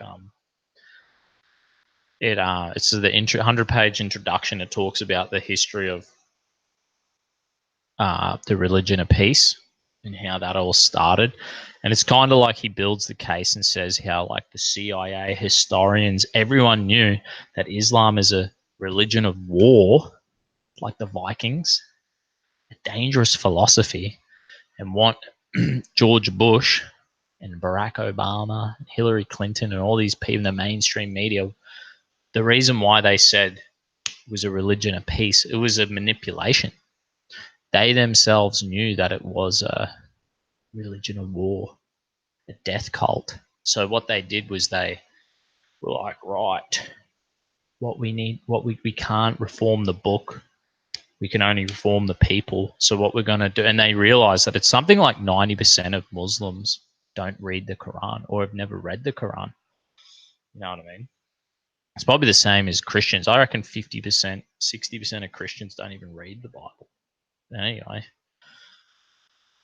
because it becomes a culture. A lot of Muslims are attached to a culture. And this is what the left-wing narrative of the religion of peace is all about. They're talking to the culture and the community and the people, and they're trying to reform them. They're actually trying to manipulate them and say, no, it's a religion of peace. I've even had my Muslim mates message me and they're like, but Islam is a religion of peace. Don't you understand, Dusty? I'm like, I've read your book, dude. The same dudes who messaged me, I was like, bro, I was standing there in the park when your imam told me how you wanted blood on the streets, bro. That's what the Muslims told me. The local Muslims back in 2000 and I think it was 2005 when I was in year 12, or 2004 when I was in year 11. I can't remember. I do remember what they said. They wanted blood on the streets. The local Imam. They said he was a leader. I don't think he was a imam, but he was fucking up there. Came down to tell us that about Allah and his prophet. 2 minutes into the conversation, it was all about blood on the streets and war on the streets. It was cultural enrichment, I'm telling you. I'll go on the fucking tangent there. But yeah, Tommy Robinson's book, Tommy Robinson's Quran, definitely good read. He goes on about it, and you can learn about how the like apparently like Winston Churchill, even Winston Churchill wrote a book about the dangers of Islam. You know what I mean? So it's like anyone and everyone knew Islam was a death cult. They all knew that they were as dangerous as the Vikings. Do you know what I mean? But they were like, we need to reform. We need to reform the community. We can't reform the book, but we can reform the community. And that's why the left are like doing what they're doing. And I think they're trying to take that. It's just a giant manipulation. They're trying to manipulate you. If you're a Muslim, you got to understand they're trying to manipulate you. And the thing is Barack Obama and George Bush and the mainstream media, they don't want Muslims reading the Quran. They don't want them to read the truth and be like, it is a death cult. I do get a one-way ticket to paradise if I kill an infidel. They don't want them to know that, right? They don't want them to read the book and understand that. They just want them to go to the mosque and pray and not eat bacon and not drink grog and cover their hair or grow a beard and pray 5 times a day and go to the mosque on Friday. They want them to do that without ever reading the Quran or understanding that the golden ticket to paradise is to kill an infidel. Because it's a religion of peace. The mainstream media and George Bush and Hillary Clinton and Barack Obama, the fallen messiah, all say it's a religion of peace. You know what I mean? Where the fuck am I now? I'm losing it, man. I'm losing the comment sections. Dusty. Oh my god, Dusty just said 3 million. Yeah. How many do you reckon it is? True Blue 000, the Sportsman Hotel Spring Hill. I don't know. Here you go. Mao Zedong killed more than 50 million people. We're allowed to debate that. Is that the dude in Cambodia or is that the Chinese guy? Give me a history lesson, man. Suicide is still legal most places. Yeah, that's true. But euthanasia is not. I guess because euthanasia is not suicide. Someone else is choosing to kill him. It's actually murder. It's just like abortion. His name is Andy No. Yeah, that's right. That's the journalist who Antifa bashed. Antifa is destroying my city. I dislike them and their love of imposing their views on tax-paying Oregon citizens. Oh, so you're from Oregon, Lisa and W. Full on, man. I wonder if you know any Proud Boys around there because we got like 11 chapters around that area. True, Lisa, I hear it's crazy up there. It's fucking mental, right? ROTC Bear. I'm literally standing in downtown Portland as this is streaming, doing my job as a pressure washer, and Portland is sad. Yeah, that's cool, man. You're listening to me while you're fucking pressure washing on the streets. That's sick, dude. Nah, the Walking Dead are better looking than the far left. That's it. They're fucking stupid. They have terrible style. The women all cut their hair short and then put hair dye. They just look disgusting. The blokes are skinny weeds. Oh, they're fucking stupid. They wear skinny jeans. You know, the thing is, when you go shopping for pants as a bloke, right, put your fist like this, put the leg of the pants open, and if it fits around your fist, it should be fine. The pants will be, they won't be super tight. They'll fit you perfectly. They won't be like gay as fuck tight. They won't be baggy and look like a stupid fucking idiot either. That's a tip for you for buying pants. Yeah, the Minority Report. That's right. The Minority Report. That's essentially what this is our concern with Islam, right? And with Antifa. We're doing our very own Minority Report. Minority Report. And we're looking into their ideology and philosophy, and we're saying that's a bit concerning. We can see the danger in these belief systems. Stay away from them.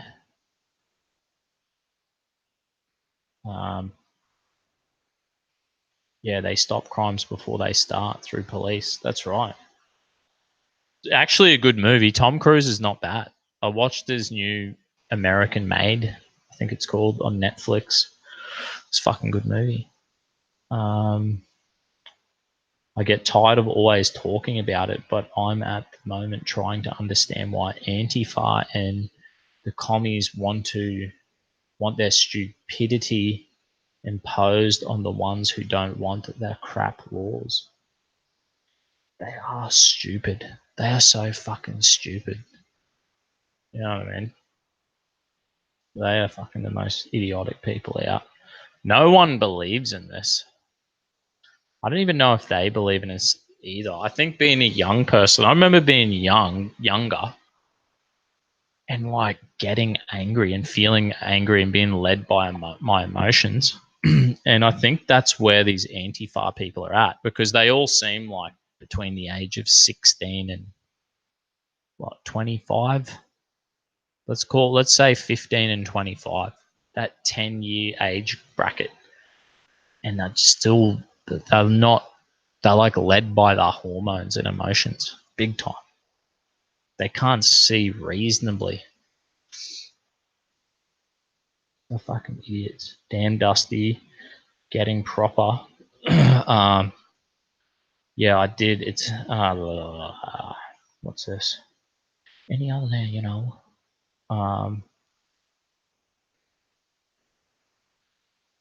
There was some other guys who with white skin and blue eyes that went a bit crazy in the 40s. Yeah, the Nazis, they were fucking crazy too, and the communists. You know, they're fucking nuts. Dusty supports free speech, but doesn't tolerate questioning the Holocaust. Keep drinking. I don't care if you, like, honestly, we can talk about it on my website or something, but YouTube will fucking delete me if you talk about the Jews all the time. It's like that simple, dude. I would like to have longevity and continue the conversation without going into it. But if you want to answer the question, how many Jews do you think died in World War II? I'm interested into thinking to understand what you think happened there. You know what I mean? Unless there's like, no, none of them died. It was just like, I don't know how that conspiracy out works. No, the Nazis didn't kill the Jews. They kept them in camps, and it was all just pretend. No one actually died in World War II. The whole thing was just a hoax, and it was the Allies didn't fight the axis of evil. They didn't. The Russians and the West weren't fighting the Nazis. No one actually died. It was all pretend so the Jews could take Israel. Like, doesn't make sense, man. That conspiracy doesn't make sense to me. What up, Dusty from Miami? You, a Florida man. When I was in Miami, I actually met Flow Rider at his nightclub. I think it was called, what was it called? Mojo's or some shit. I don't know. It was in Miami. It was in South Beach. Fucking expensive. Seeing Flow Rider there. He's actually alright. I actually don't mind Flow Rider's music. I think it's quite catchy. And I don't listen to R&B or pop or any of that shit. I try to stay away from rap. I don't mind rap. I just hate gang rap. And it's like encouraging a culture of fucking murdering people, each other. That's the part I hate about African American culture. That stupid fucking, yeah, fucking Bloods and Crips kill each other mentality. That's fucking destroying themselves. I'm never going to listen to it. I'm never going to encourage them. I'm going to call them all stupid fucking idiots. They're a disgrace to Africans around the world. People who follow that African American fucking gang culture. And whatever perpetuates it's not. I'm not going to fucking listen to. You know what I mean? Even though they're quite talented, no doubt. But I'm not going to fucking listen to that shit and encourage it. I think that's stupid. But I reckon Flow Rider doesn't sing like that. He seems alright. Good enough. I met him in Miami, like I was saying. Oswald Mosley style, Muhammad's Quran. Yeah, is that Muhammad's Quran. That's Tommy Robinson's book. The Vikings were pretty awesome, by the way. Yeah, the Vikings were pretty cool. Other than, I don't know, they were cool. Other than some of the points of their philosophy were pretty weird. I don't really fucking like the Valhalla thing. I guess it's like a good way to manipulate people into murdering for you, eh? It's like, yeah, I'm going to build a culture that fucking justifies the murdering of our enemies or whatever. They were just plundering. They used their philosophy to justify fucking murder, to perpetuate the stealing, raping, and pillaging. You know what I mean? Pardon me.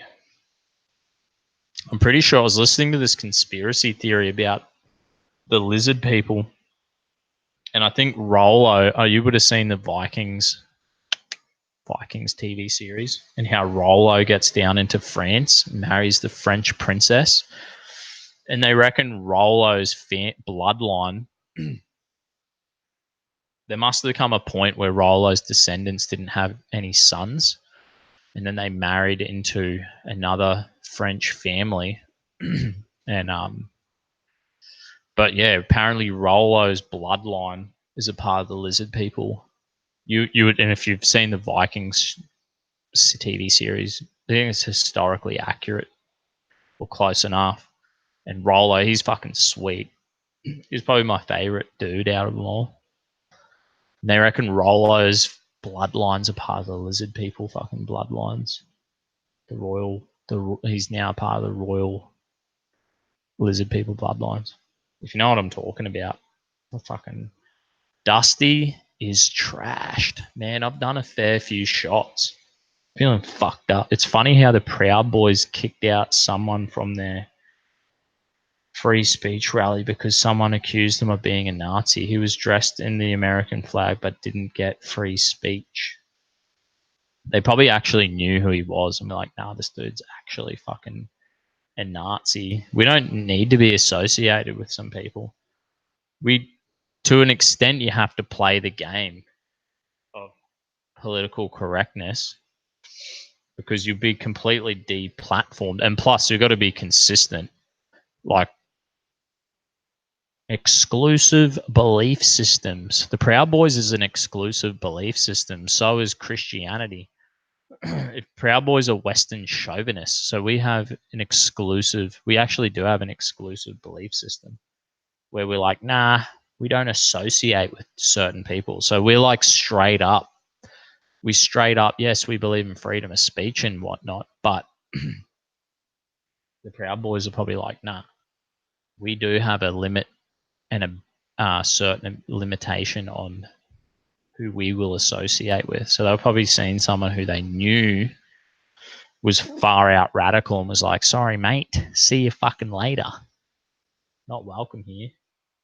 You're as bad as Antifa to us, as far as we're concerned. See you later. Peaceful murder. Uh, um, uh, oh, the Dusty Sheila, love you.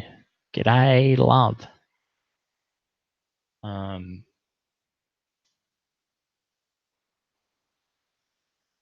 Does Tommy do a dive into the Talmud ever? Yeah, you probably should. That's quite toxic as well. The Talmud.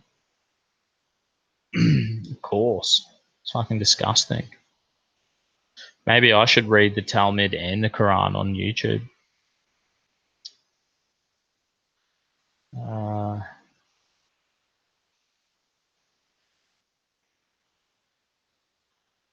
It's sad Pol Pot ended up dying of old age under house arrest. Yeah, pretty fucked up, eh? That was like way more people got genocide over there in Cambodia than fucking Jews anyway. Absolutely. The amount of Eastern massacres is unfathomable but completely believable. Same as in Africa. They like fucking wipe each other out, like full tribes, genocide. Like, you know, the Turks did it to the Armenians. Fucking ISIS is trying to do it to all these other little fucking groups. Why Hitler lived out his days in South America. Yeah, and they have flying saucers and shit down there too. Operation Paperclip, bro. Nah. I've been to the killing fields in Cambodia. When it rains there and the soil gets moved around, human bones still come up from the ground. Whoa, that's so fucked up.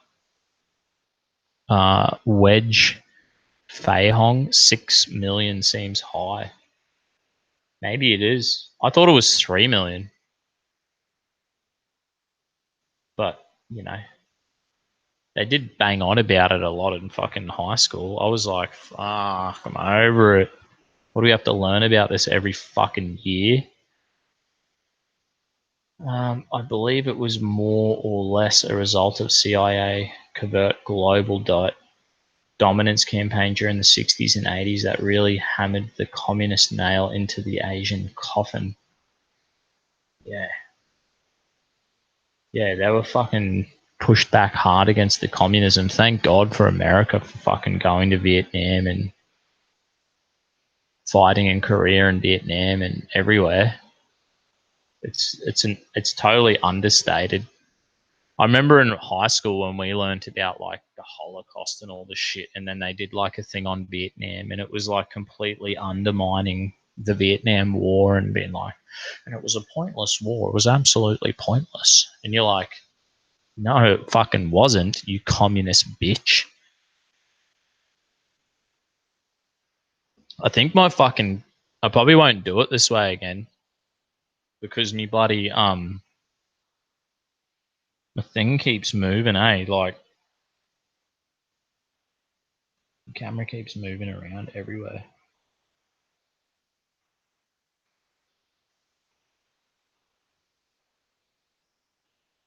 TV turn itself off, man.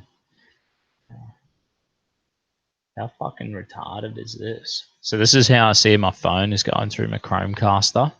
That's how you can watch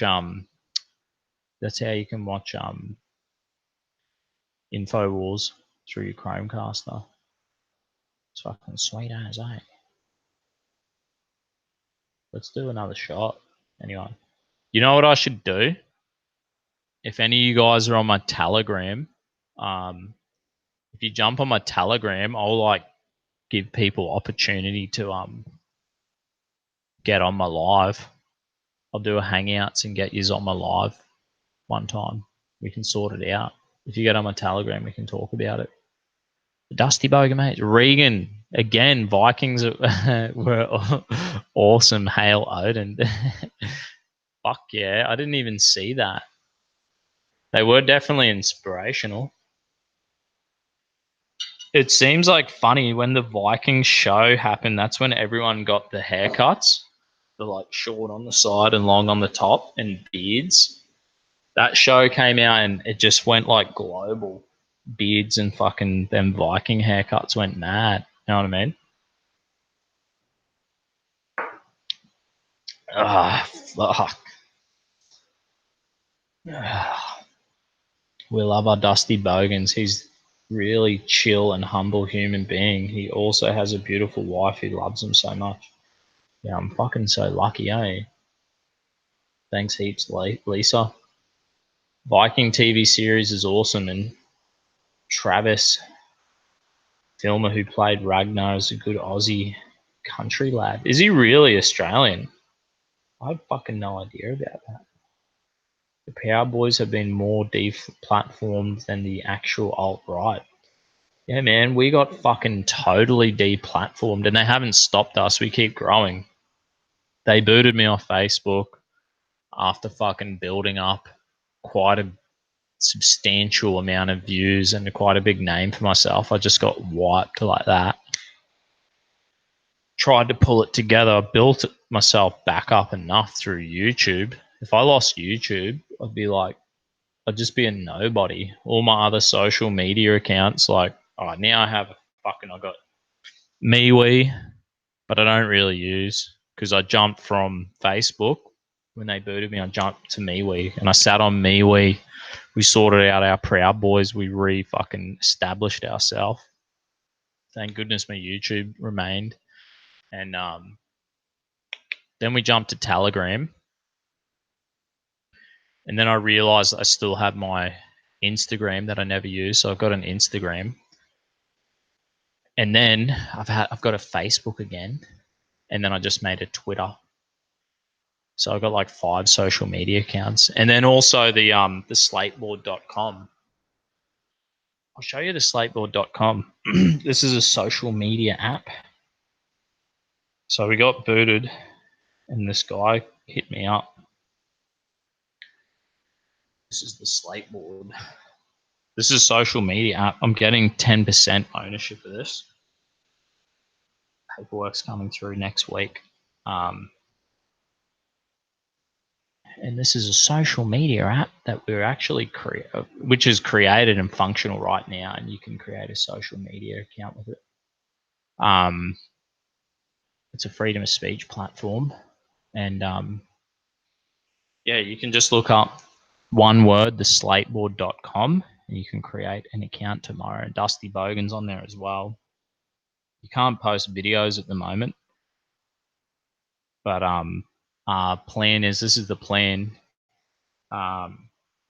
Once we hit 1,000 people using the site, then we're going to bring on the videos on the social media, and then we're going to bring on also a YouTube side of it. So it's going to be awesome. I've got my Dusty Bogan. I always post my stuff, like everything I post on my Twitter and Instagram and Facebook and MeWe and Telegram, I also post on the Slateboard. So you can see last Thursday, I went out and actually met Alfie Langer and Pedro Sevenasiva at the pub, and I got a photo with them because last night was State of Origin. And then I got my photo of my hunting trip. So you can post memes and articles and YouTube videos and everything on there. You can create groups and pages and all this shit, right? So it's just like Facebook at the moment. It's pretty good. You can't do group chats, but you can message each other privately. But there is groups, so pretty much there's a few things that we're going to develop on the app even further. It's already had about $80,000 spent on the software. And then once we hit 1,000 users, we're gonna bring on we already own software to do videos and to start give people the ability to have videos on there. And then there's going to be the YouTube side of it, which is going to be funny because they deplatform me from Facebook. The ultimate revenge is like, fuck you. We are going to create our own social media. And that's exactly what we've done. That's what's been done. And yeah, so I've got my Dusty Bogan page, and then I've got the Dusty Bogan's Mates. There's a group on there. There's a Proud Boys vetting page on there. There's the Proud Boys are on there. There's a One Nation support group and a Fraser Anning support group on there. And there's a Republic of Kyrgyzstan meme war room on there. So as it grows, it's going to be heaps more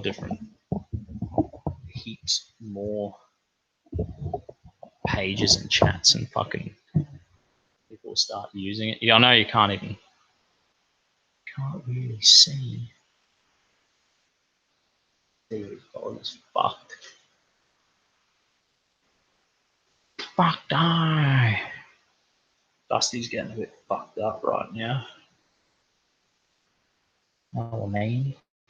But yeah, that's the slate board. We're gonna get my paperwork for that real fucking soon, and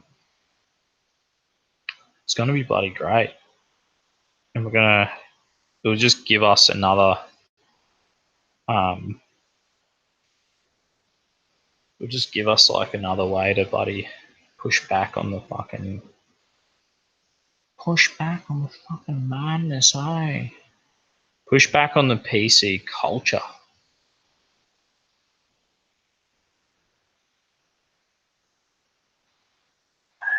Thirsty Thursday. And that's what's going to happen. So somehow I managed to get, because I got deplatformed off Facebook, this guy who created this social media app, the slateboard.com, reached out to me and was like, hey, do the Proud Boys want to use this fucking app? My app that I've created? And I'm like, oh yeah. But we've been like weary of jumping from fucking app to app. So I was like, now I can't really push that on my guys because we've already been through so much shit. And now the paperwork's finally getting processed, and then I'll be able to start promoting it and bringing on other promoters. So then hopefully there'll be another fucking, there already is a functioning, easy to use social media alternative, which is about freedom of speech. It's already there. It's just a matter of getting people to use it. Oh my God, Dusty, stop saying 3 million, lol. Is it supposed to be 6 million, is it? I don't really give a fuck anyway. Like, whatever the textbook says, I'm happy to reiterate it. Whatever the evidence suggests is true, I'm happy to fucking... MeWe sounds dirty, Dusty. Yeah, MeWe's probably on the way out anyway. Like, it was good to use for a while, and I still post on it. But Telegram's probably, I like Telegram the best. And the Slateboard's good. It's the same as what everyone else is offering, but I guess it's a guaranteed fucking platform that will give you longevity for all of us in this fucking freedom of speech world, this world of fucking crazy left-wing nutcases. 70 cents a litre. Dusty, you should make a Discord so people can call in. No shit. Maybe, man. I'm so fucking... I try to like work out how to use Streamlabs. I managed to do a live through Streamlabs, right? But I couldn't get all the shit to pop up, even though I did the settings. I'm like, what the fuck? So tomorrow I'm off work. I've got a few things to do, but I'm gonna try and sort that out. Try to get on Streamlabs again and fucking... So maybe I'll do a live tomorrow through Streamlabs. Hopefully sort this out, because yeah, YouTube with the super chats, the money goes into an account that you don't get for a month anyway, and I haven't even received a dime of all your super chats. It'd be good to go through Streamlabs and see if I can get the cash straight up, so I can fucking spend it on shit. Because I'm always having to help out people. It's always like there's more money going out than coming in sometimes. So I appreciate your generosity, if you know what I mean. Really fucked up now. Petrol 7 cents a litre. Get on Slateboard, lads. Yeah, give it a crack. Have a go at the Slateboard. Own 10% of that company, the Slateboard. But I have, like, until I have the paperwork, I thought I was going to hold off on advertising it. I should get that paperwork next week anyway. and then I'll start a fucking advertisement campaign and try to get it out there a bit more. I was talking to Revenge of the Cis. I can get them part ownership of the slate board too. So if it's decent software and you guys are like, yeah, it's pretty decent, we can put the pressure on to the Revenge of the Cis and be like, guys, take fucking 5% and also promote it and guarantee yourself a long-term platform. It's just a matter of getting it, getting 1,000 orders. It comes down to this: we get 1,000 people on board, and then we roll out the video side of it in the YouTube. So there'll be like essentially it'll be like it'll be more like Instagram with Instagram TV. It'll be probably more. Let's just say it's like Facebook, but then it'll become like Facebook. It'll be like it'll be the same as it is now, but you'll be able to do videos. Plus, we'll launch the Slateboard TV, which will be more like YouTube, and you'll be able to do lives and everything on it. Because we already own it. We already own heaps of software. So we're going to push back on the PC madness, and they have no idea. It's so funny that they targeted some stupid bogan. I fucking suck at technology, but there's like a huge opportunity that somehow has come my way. Have a few more shots, Dusty. It'd be funny to see me spew, eh? Be very cautious of random people offering the apps to use. It's 10% to own. I'm not using. I'm going to own it. I'm going to own 10%, but I'm getting a lawyer to look at the contract anyway. You need to do a video of something explaining. Video or something explaining. I'm fucked up now. Telegram is awesome, and have you on there. And I have you on there now, mate. Yeah, sweet. Nah, it's really good. I actually really enjoy Telegram. You know, and if you hit up the fucking Dusty Bogan's mates, Dusty Bogan's mates, you know, you can stay in contact with me whenever. We can just talk shit. I love this shit. I'm very invested in this ongoing shitpurse that is the far left commie world. Making Queensland great again. Hey, my video dropped out. Yeah, we're definitely making Queensland great again. I don't think I've ever been so wasted on TV. No. Anyway, did you see I went on my hunting trip last week, and that's why I didn't do my Dusty Wave radio show, my Saturday show. And yeah, I went hunting out on this farm for a few days. It was fucking sick, hey. And I don't know, this is my old knife, but I got this is my old knife. I don't know if you can see the like awesome, it's like Damascus steel. It's a really nice pattern on it. Anyway, I bled my new knife. I got to finally slit the throat of some animals with my awesome big hunting knife. And I got to kill heaps of animals, and I got to kill a rabbit and eat it. So it was like real good. We only killed introduced species that were pests, you know, who destroy the habitat of the native animals, and some of them are like struggle to survive out there. So it's good to wipe out the introduced species. You know what I mean? It's an environmental. I did my environmental duty.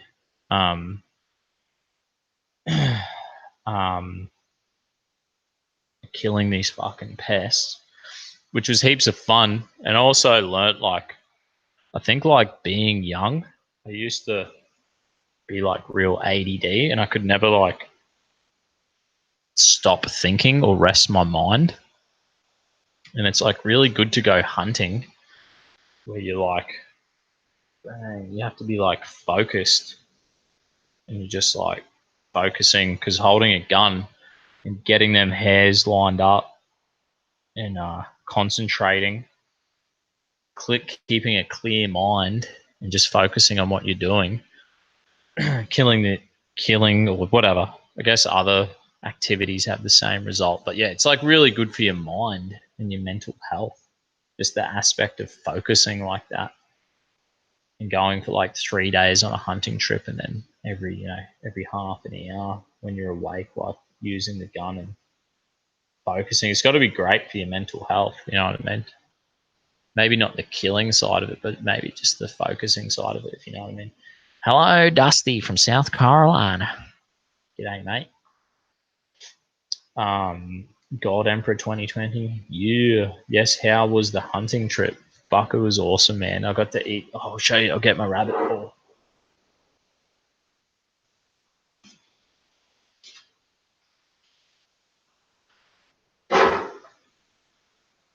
Oh, how disgusting is this? Welcome to next level fucking reality, mate. I'll probably be like demonetized and deplatformed for this. That's my rabbit's foot. They reckon rabbit's feet are good luck. So I'm gonna like dry this out. I'm gonna chuck it in a bag. Like I have a swimming pool, so I have bags of salt. I'm gonna chuck it in a bag of salt, and doesn't smell at all. I guess the foot's just all pure cartilage and stuff, so there's no meat in there. It can't really rot. But yeah, there's my lucky rabbit's foot from a giant rabbit that I killed.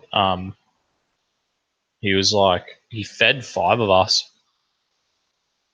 This rabbit, he fed 5 of us.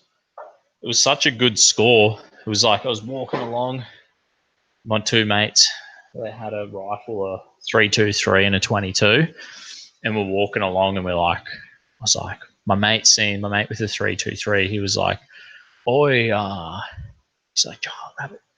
And he's like, 323, lined it up, and it must have darted behind a tree, and he couldn't see it. My other mate had the 22, and I was like, oh, give me the 22.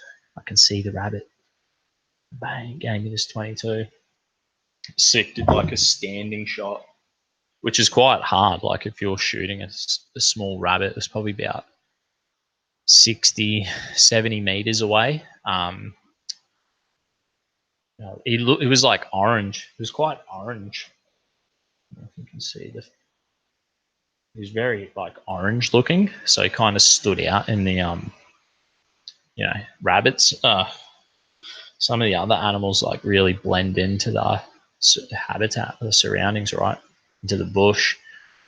So yeah, this rabbit, he was quite orange looking, like Donald Trump styles, which was his downfall because I could see him quite well. So yeah, this 22, bang, shot the bastard. I'll show you. Get the photo out.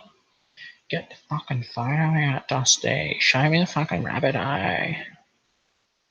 Here we go. Here's my juicy rabbit. Can we see it?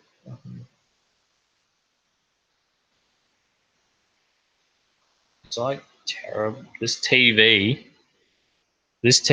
I bought back in 2007, when the financial crisis happened, the Australian government gave everyone $800. So back in 2007, I bought this TV for $800, and it still works. Um, yeah, I shot him like fucking bang right in the heart, and yeah, we ate him, and he was delicious, and it tastes like rabbit. Lisa said, "What does rabbit taste like?" It tastes like yeah, he's a fucking giant rabbit. Oh, I shouldn't turn it off. I'll leave him in my background.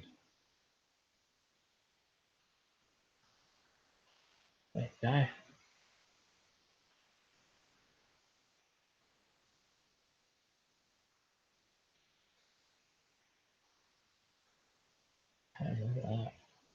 Oh, you fucking Gumpo, eh? It's like Forrest Gump. There you go. He was fucking huge. He was a giant rabbit. He was like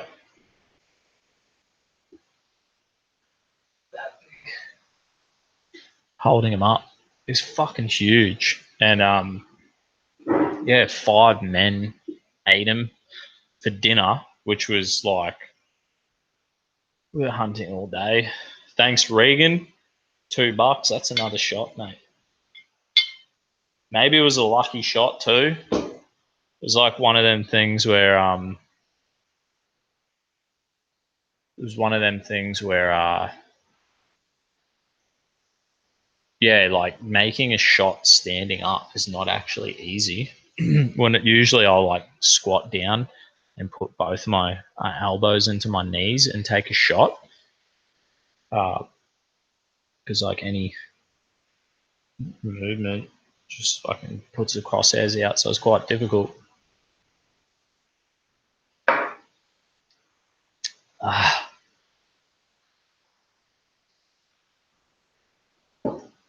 Um,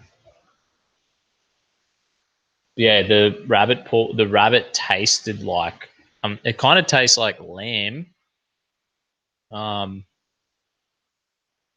yeah, it's like lamb without fat. So it's like a very like I've eaten kangaroo. It tastes better than kangaroo. It's more like lamb. If you cooked rabbit, like they reckon you should soak rabbit in water for like 2 or 3 days before you eat it, and makes it more tender. Uh, yeah, it tastes like kind of like lamb. Dude, Dusty, be careful. The tree hugger bunny lovers are going to trip out on that foot. Well, we can legally kill non-natives, and we ate them, so we didn't waste them. We put him to good use. He was a pest. He's an introduced species. He's a pest, and he's destroying the habitat of little like sweet little bilbies and all these awesome fucking native marsupials that are getting fucking having a tough time out there. So killing rabbits is like it's like killing wild cats and dogs and rabbits and foxes and pigs. Mate, it's a fucking duty, eh? Like put them down humanely, and then if you can eat them, you do it, eh? Um, that's one thick rabbit. Yeah, he was fucking big, eh? Um, if they want to go after Dusty, they'll have to go through me first.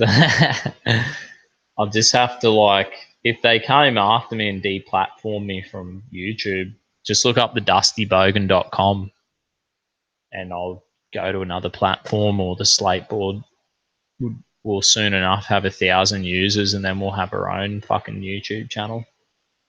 So gives a fuck. The bunny paw was a mistake. Tough luck, man. That's just fucking reality. Soon it's going to be tied around my neck. I'll have like this, cross, garlic, gypsy tears, and I'll be like the luckiest man on earth. 4-leaf clover. The rabbit foot is more controversial than Jew speech. That's bullshit. I've seen um, my mate he's actually Indian, but he's an Aussie. Um, like he's a full blown Aussie, and he's like he killed a pig live on on Facebook. No one gave a fuck. I couldn't believe it. I was like, that's sweet because they're non-natives. I think everyone in Australia understands the importance of killing these introduced species because our fucking native animals are really unique. We have to protect them.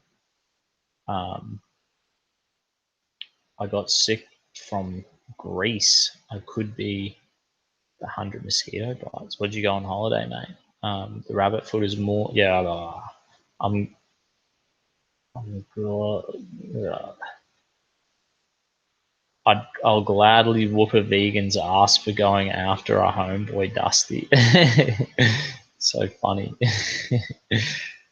uh, you soak the rabbit in salt water for at least a day before cooking. Okay, yeah, that's what I was reading. We just cooked it like that day. Um, all good. Didn't have any problems. Um, fuck, where am I going? I'm losing it now. What am I going, mate? I'm losing it. Eagle Eye Dusty over there with the standing 70-meter shot. Yeah, it was fucking. It was real good, man. And we got to kill something that we could eat, which was great. Like it made the trip for me. It felt good. Like I've killed a pig before and eaten him, and he was delicious. He was amazing. Um, and I got to kill a pig with this knife. So that's the knife. Uh, Blues Dolls, you know the um, cartoon that Blues Dolls made of me. That was about me using this knife and killing that pig, which is just a small knife. And then I got to use my big fucking sweet ass knife this hunting trip, which was fucking mad. Um, I won't read that comment. What about abos, mate? Yeah, no Aboriginals out there. Aboriginal mates are coming around tomorrow night for a beer. They're fucking awesome, mate. I'm telling you what, like the Aboriginals, they have native titles so they can kill. Oh, if it's in their tribal land, they can kill native animals. So they have native title, which is like, it's fucking awesome. They're really lucky. I can't wait. Like my Aboriginal mates, they're all fairly young, but as they get older, like we'll be able to go hunting and be fucking cool to, if we go to their tribal lands, it'd be fucking so cool to go hunting with them and be able to kill some native animals and eat them. You know what I mean? That's the thing. I think they're able to kill natives to eat. So they have like a cool deal. That's the thing, you know what I mean? They're allowed to have native titles. Fucking awesome. Oh my god, I'm rolling on the floor laughing. Oh shit, I lost that. My ass off. Dusty is so based. I tried kangaroo meat once, not bad. Yeah, there's no fat in it. I just got a text from my mate he's full left wing. He's full Antifa. He's coming around tomorrow for a beer too. He's Antifa to the max, man. He's just fucking based. He's fucking the ultimate communist. Still interesting to talk to. I fucking would talk to these people, but yeah. Mate just text me, what time do I come around tomorrow for a beer? Uh, I'm a country girl. I grew up hunting all sorts and I ate everything I killed. That's fucking sick. I mac wombat regularly. Get out of here. I'd love to see wombats. I would never kill a wombat. They're too fucking cool. I'd love it if you could if they let us have wombats as pets, the wombat population would just fucking explode. Everyone would want a wombat. Like, yeah, mate, how you going, Gordon? And I'm sure, like all animals, if you raise them young, they kind of fucking they like you. You know what I mean? There we go. Yeah, Dusty. I went to Athens and one Greek island with family on holidays. Sweet, dude. That's fucking awesome.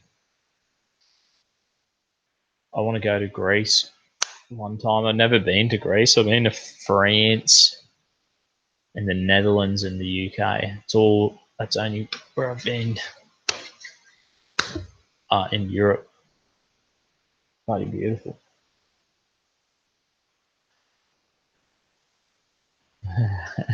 Wombats are like a bat that flies. It's like an obese bat with no wings. It's like a giant guinea pig.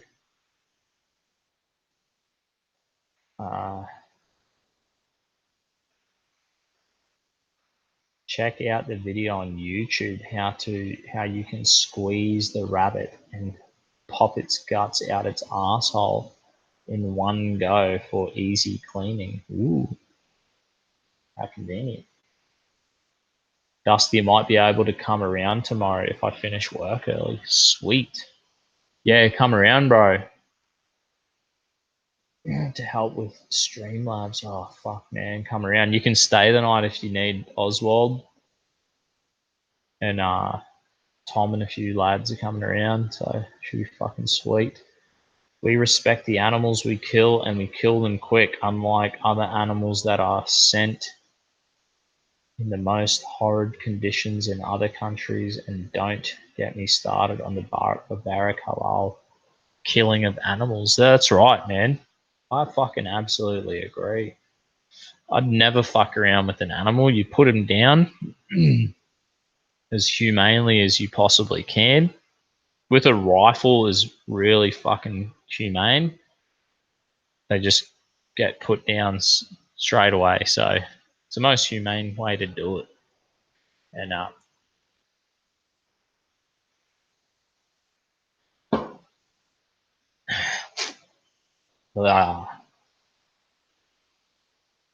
yeah, don't fuck around with the animals, eh?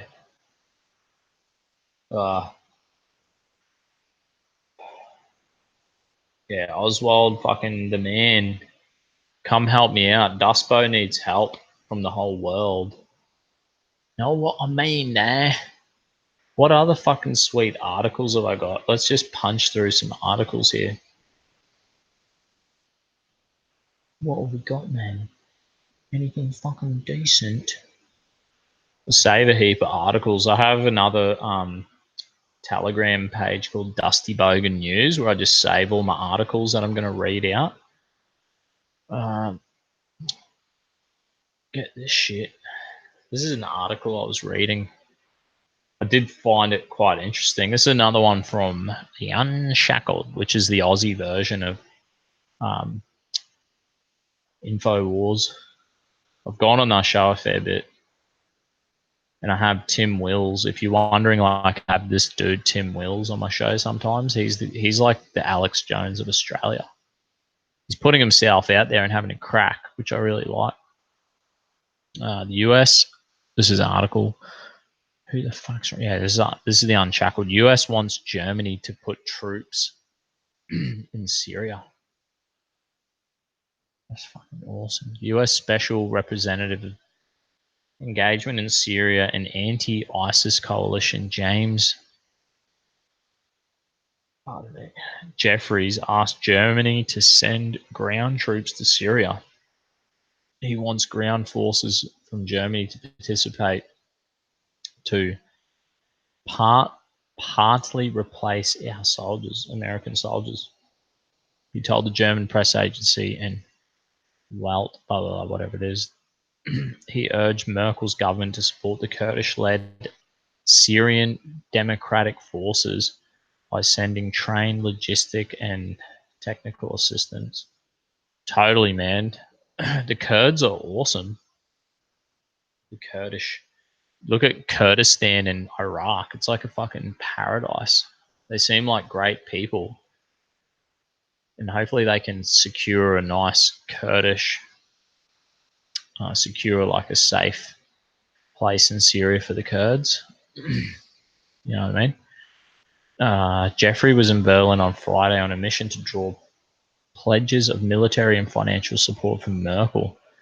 We are looking for volunteers who want to take part here, and among other coalition partners, Jeffries told the German news outlet he did not specify specific numbers of soldiers required. Deputy Caucus Chief of Merkel Christian Democratic-led party bloc and Christian Social Union has called on Berlin to consider Jeffries' request, stated that the request should not be rejected in a knee-jerk reaction in this region, it's about our security and not American security, he said. Exactly.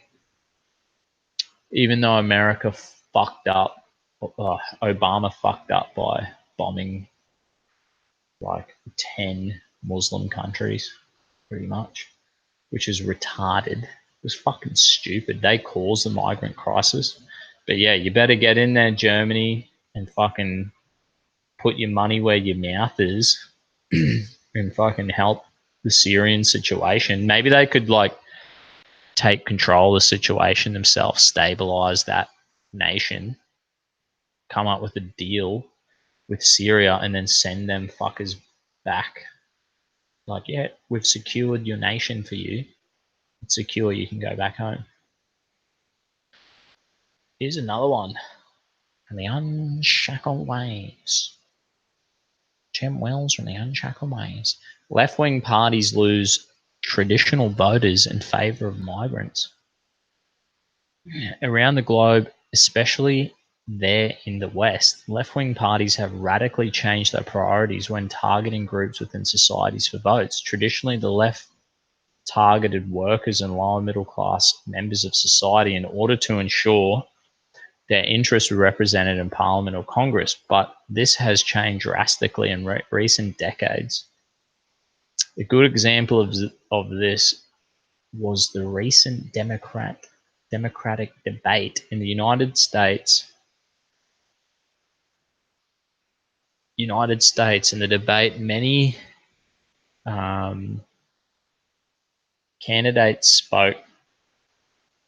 What do I do with this?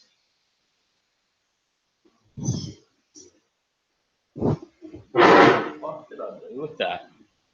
I have my little camera tripod. Here we go. Sick of this Sick of this camera moving. Surely it must be giving you guys the shits. It's giving me the shit. Thanks for 20 people watching. This is my granny flat I built years ago. When I bought my house, I helped out my brother and my mum. They lived with me for a bit. And I built down here myself. And yeah, I built down here myself. And it was fucking turned out to be a great man cave, and fucking not only a man cave, but I've got a gym down here and all my homebrew and shit. Fuck us. What a fucking nightmare. This is what happens when you deal with the dust bucket. The dust is fucking broken.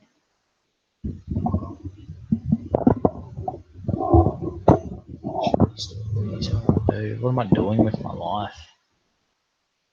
What am I doing? What am I doing moving all my shit around? Then the alcohol's kicking in. Tommy Robinson is going to jail. Grr. Is he? I know that you know, what's her name? Lacey. Lacey's actually on the way down there. She's catching the bus from Scotland down to Tommy Robinson's court case. She's going to go outside and protest outside. So Lacey, we should be able to tune in with Lacey tomorrow, and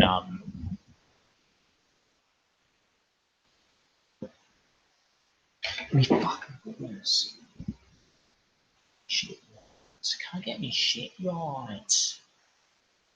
I'll show you this. Check this shit out. That massage chair got given to me by free. I bought the postie bike for 500 2 days ago off Black Lungs.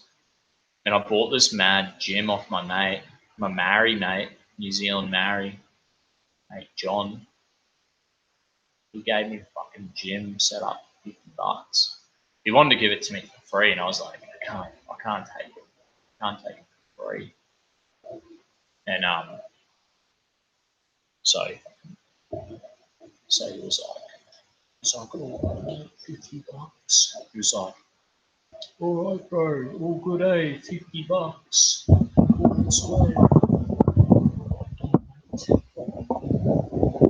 I'm just fucking everything up. Welcome to the fucking wild Logan world. I'm just fucking around. Such a doesn't even matter, right? It does not matter.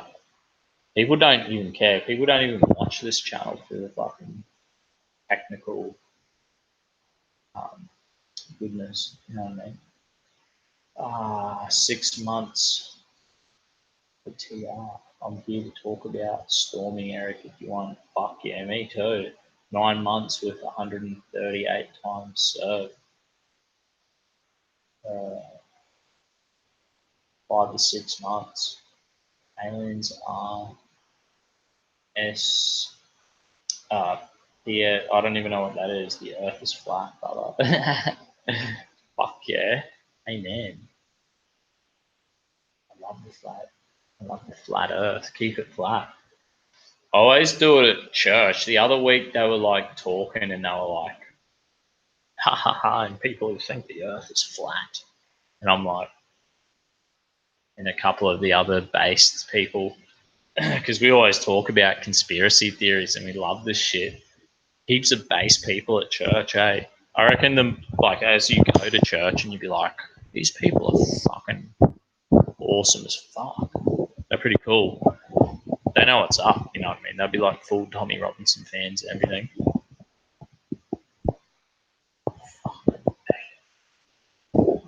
Pardon me. Pardon my language. And yeah, they were like talking about the flat earth and I'm just like, and then you just look, other people are doing this. You're like, giving the nod. And my missus just like,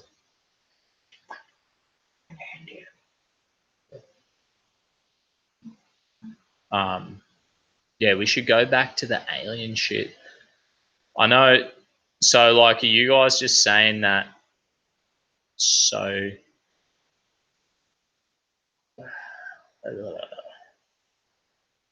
so did he get 8.5 weeks? Is that all Tommy got? Are you coming to Area 51? I fucking wish. I hope I'll be coming to Area 51. I would love to be there and storm Area 51 with everyone. If you're American, you should go to Area 51 and just storm the fucking thing because this is what's happening. All I'm saying is we need to all jump on the bandwagon. We didn't create a culture that the squeaky wheel gets the grease. We didn't start that. The left started that. We need gay marriage. We need fucking all this stupid shit, right? Which I don't even think gay marriage is really like. I'm a conservative Christian, so I don't agree or believe in gay marriage. But if gay people want to get married, I don't give a fuck. Like, I don't care. You can put your dick in a toaster if you want, mate. Do whatever you want. I believe in the Garden of Eden story, the Adam and Eve story. They ate the knowledge of good and evil. They committed suicide.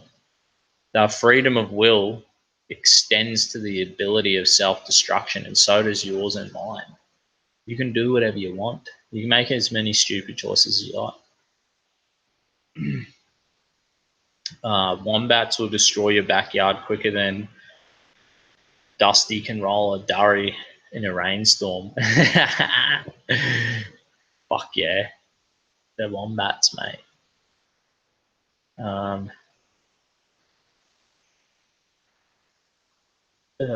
Based roof, I just hope they protect him and not throw him to the Muslims. You'd think there'd be like some based English lads who would just be like, hey boys, how about we just fucking go and sort these Muslim lads out and help old Tommy, you know? Surely there'd be some mad, tough fucking British chaps who are gonna fucking back up Tommy. Old Tommy, you know. Ugh. Ugh. Let's go look up. I'm just gonna go Google some alien shit right now. Right, let's go.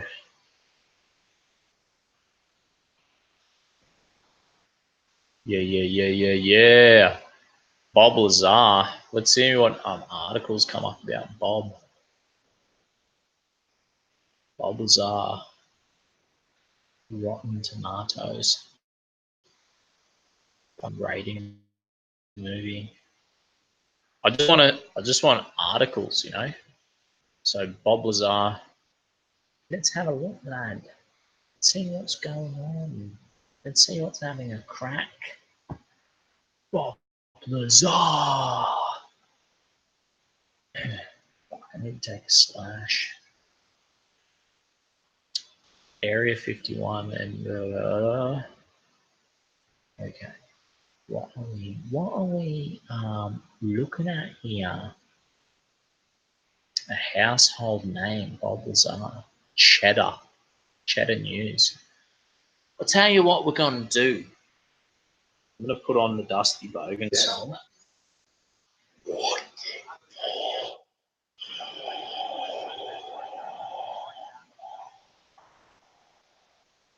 I reckon the dude who did the Bob Lazar movie, he's alright, but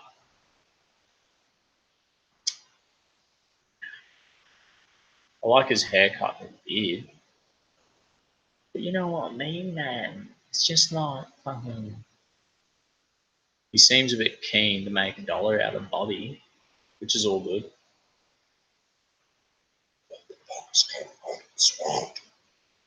Trying to get an article about Bob Lazar, and there's like fucking two. This is like the one and only. Okay, we found a Bob Lazar article. This is what I'm telling you. I keep telling every. Keep telling you. Nobody's listening. What I need to do is go take a slash. So we're going to play the Dusty Bogan song. And go on.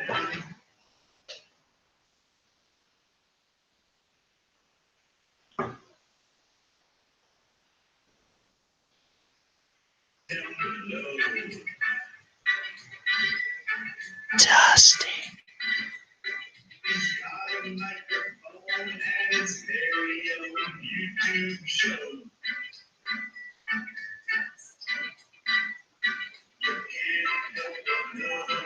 He's everybody's friend. He's gonna make Australia great again. He's got no sponsors or fancy slogans. The best in Bogan.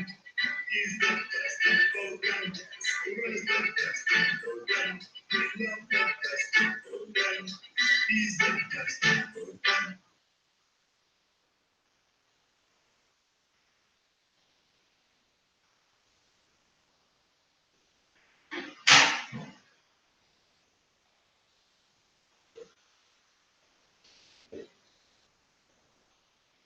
And I'm back.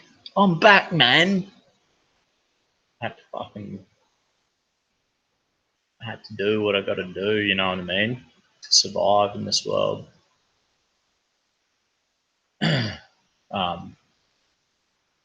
Dustbo had to go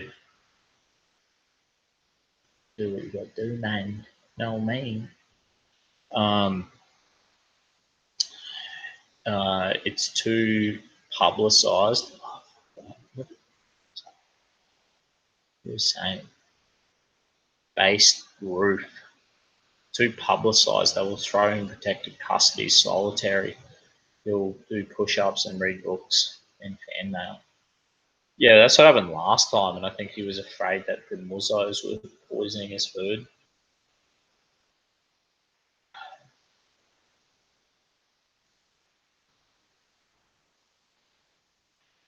Robinson stands up in court. You will be committed in prison for a period of 19 weeks. You'll serve up to one half of that period, 8.5 weeks. He can do that standing on his head. He's like the apostles in the New Testament. You know what I mean? What a fucking legend. It's publicized they will throw him in protective custody, solitary. Yeah, I'm just reading the same fucking thing. Hey, Dusty Bolgan. What the fuck am I? Am I like? Oh, okay. Laying in bed, sick as a dog, but watching Dusty Bogan is the best medicine. Go Dusty. Thanks, mate. Oh, I hope in Jesus' name you get better, bro. I've been sick before. It's shit. I was sick for a long time when I was working too much. Mentally sick. Nah. Anyway. Let's read about the UFOs and all this, eh? Bob Lazar. We're going into the deep. What's going on? What's going on, man? He's the Dusty Bogan. Legal Latino heat. That dude's fucking awesome.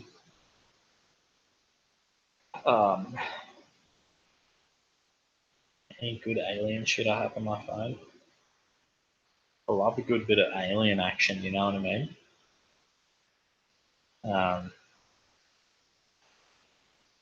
You know what I mean, man. I love me a good little bit of aliens.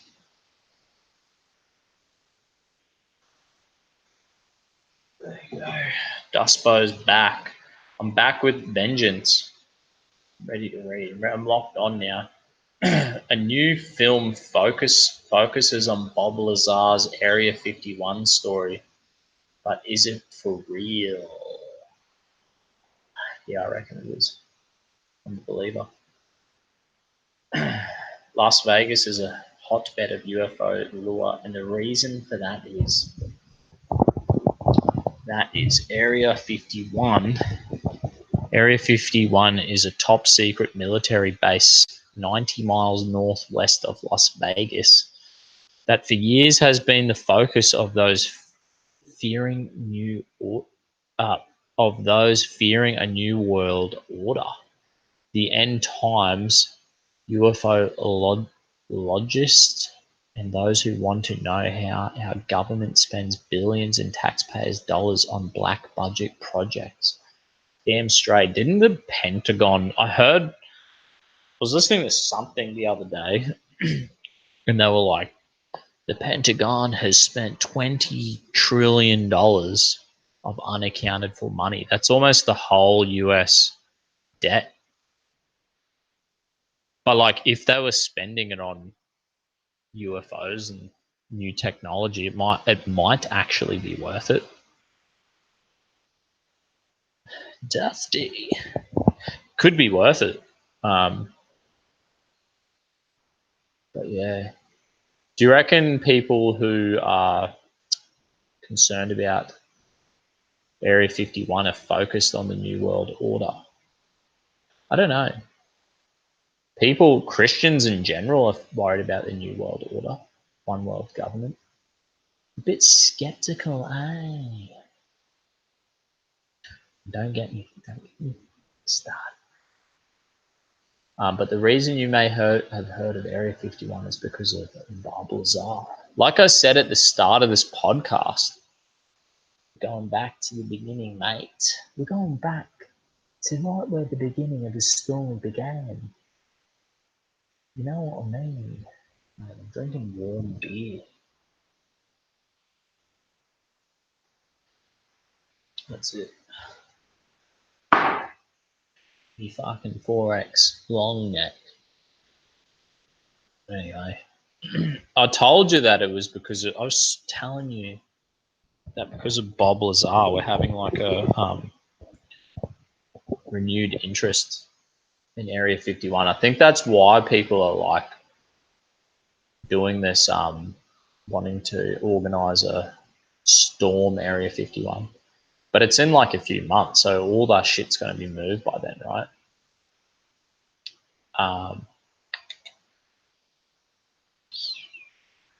About 30 years ago, Lazar told a reporter that he was a physicist working on a S4, at S4, a government laboratory near Area 51. And he wasn't just working on your garden variety top secret craft. He was working with other physicists trying to back a downed alien spacecraft. They don't. If you listen to Joe Rogan, Bob Lazar interview, he doesn't say it's a downed alien spacecraft. He says it was dug up. It was an archaeological dig that found this. It's like an ancient alien spacecraft deep into the strata with the dinosaur bones, man. So it's antediluvian. It's post-flood. That fits in with the biblical story. We know if you've read the book of Enoch, you'd be aware of. If you read the book of Enoch, man, you'd be aware of. You'd be aware that when the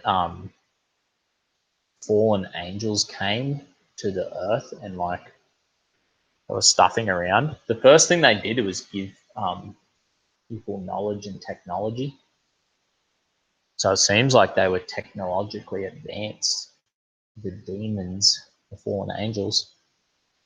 And antediluvian just means pre-flood, so that's why it would be in the deep layers of strata with the dinosaur bones and all that.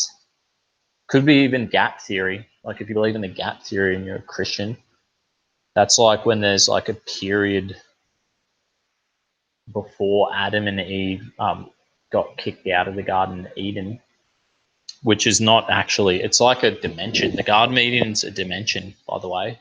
It's called God Eden in the Greek. It was in the Greek or the Aramaic.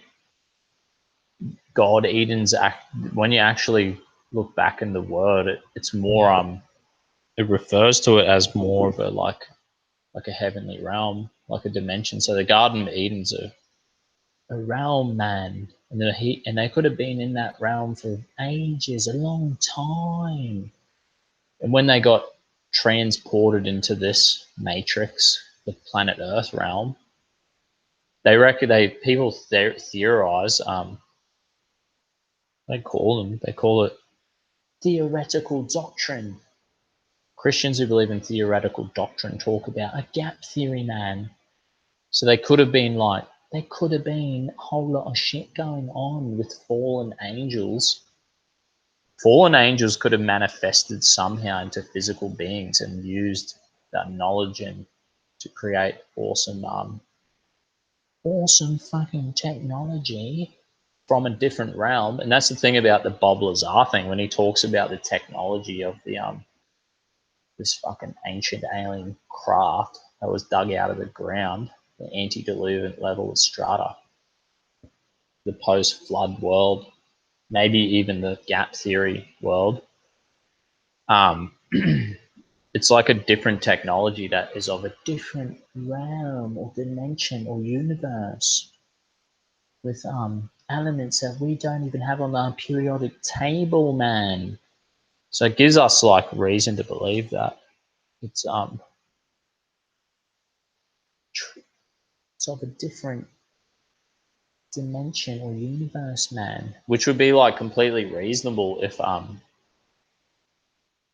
the fallen angels, the super ancient, had a lot of time to manifest the physical into the physical realm from the spirit realm, and then they actually use the knowledge to have to create some kind of technology, but it's like the technology is based off other dimension, other physics from other dimensions, which kind of makes sense. And because we know in the book of Enoch when the fallen angels came, they actually gave technology to people. So it's like fucking wild, man. It's fucking crazy.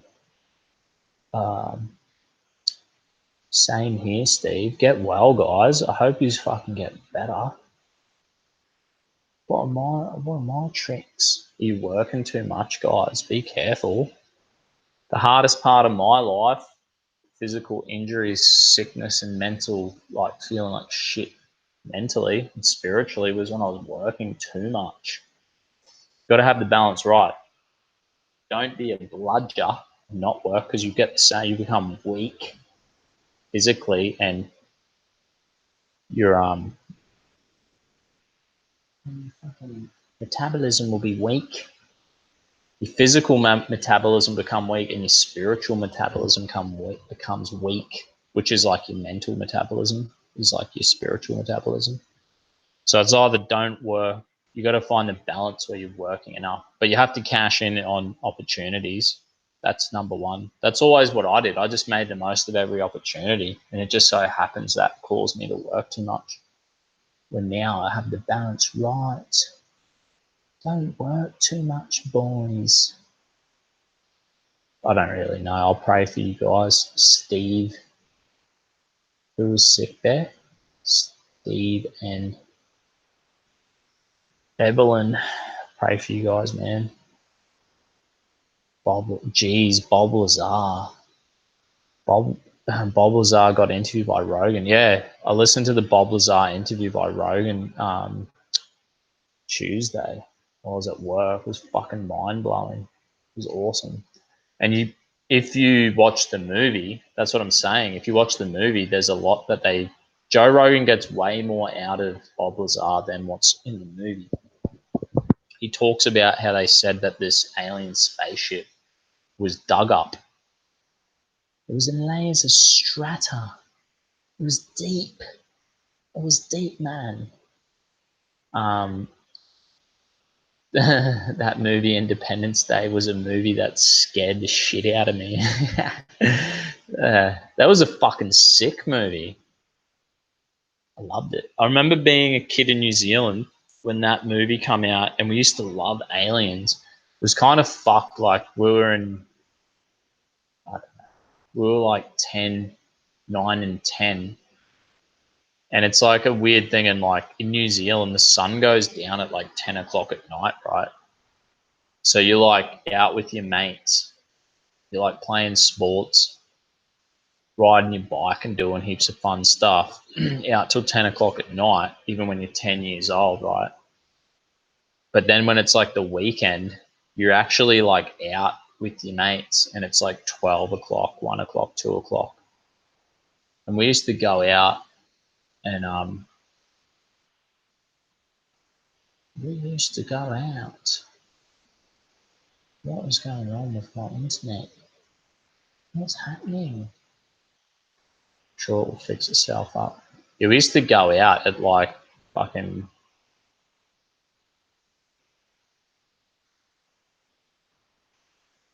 We used to go out. I remember going out. We used to watch all these mad alien movies. Like we'd watch Predator and Independence Day and shit. And then we'd go out riding our push bikes in the bush at like fucking 12 o'clock at night. And no one gave a fuck.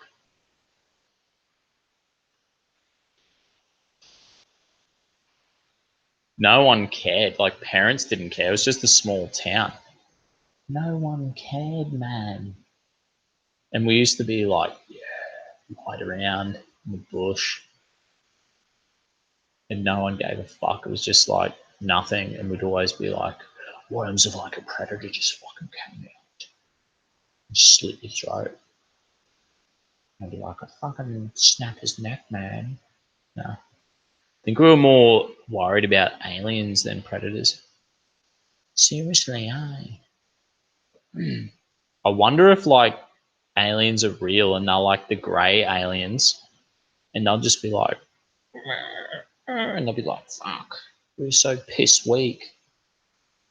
People like, and we imagine aliens would be like the freaky aliens or the predators, like tough as fuck. and like fair game for us to kill and eat. And the real aliens are like, we're fucking great little people, man. They're gonna fucking dominate us. They're gonna fucking eat us for sure. Imagine what the brain. Oh, hopefully, like that head is all muscle. Majority of it is muscle, and we can eat it. You know what I mean? You know what I mean, man. Joe Rogan is satanic. Yeah. Joe Rogan's definitely he's an atheist. He's like he keeps encouraging people to take drugs, which cause mental health problems. Pretty much drugs just like you know how you have a physical metabolism, drugs just like reduce your spiritual metabolism, leaves you open to destroying your mind and your spirit, essentially. He has more money than he could ever spend in his entire lifetime, and he reminds me of a true megalomaniac. Is that Joe Rogan? He's all right, Joe Rogan. I just don't agree with him on a lot of things. And I think they're like they're like subtly pushing. They subtly push like a weird agenda. I was listening to his video with who was the Weinstein guy. I'll just go on there. This Weinstein dude was talking about like trannies, and he's trying to like manipulate Joe Rogan because Joe Rogan's pretty like staunch against the whole tranny thing, like in sports and all that. And he's like, nah, it's just stupid. And this Weinstein dude was like totally trying to softly bring Rogan over Eric Weinstein. Eric Weinstein's the guy's name. So I could see like a shift there. And I was like, And he always goes on about the like encouraging people to take psychedelic drugs and like, you know, oh yeah, have a fucking interaction with like a spirit being or like get involved in the spiritual aspect of your life through psychotic drugs. I don't think it's a good idea, man. Why don't you try fasting and meditation or going to a church instead of fucking like our ancestors would tune into that frequency without taking drugs. I know some cultures did, but yeah. I had a dream that when I died, I became a constellation in outer space. That's fucking tripped out. Are you watching the cricket? Nah. Damn, Lisa, you get a hold of Rogan DMT. That's what I'm talking about. Also, you ever lucid dream at all? Ooh. Nah, I reckon my dreams are pretty rock solid, eh? You know what I mean, man? I think in my dreams, I always feel like I'm always like, if I have like an epic dream or nightmare, I know I'm in control of my dreams, and I'll be like, I'm gonna go back in there and smash that dude. So I'll just be like trying to go back to sleep. Whatever goes wrong, it's like an action movie or a horror movie, whatever that adventure or like a sci-fi adventure, whatever it is, I'm like, I'm getting back in there, frothing at the mouth.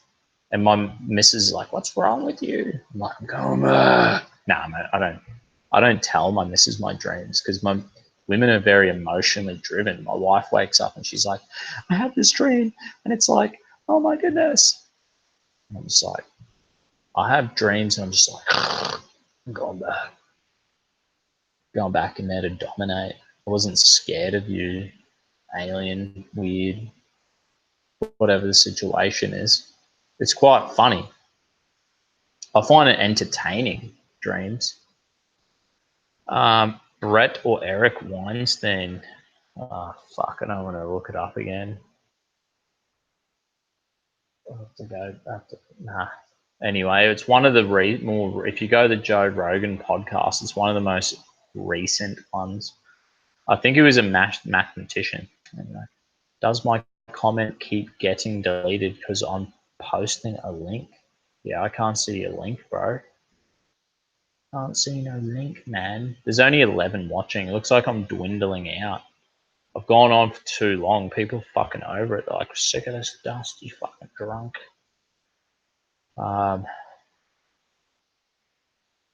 Dusty. Oh, okay. Here's a demo of the song my mates created for me. I hope this doesn't. Yeah, cool.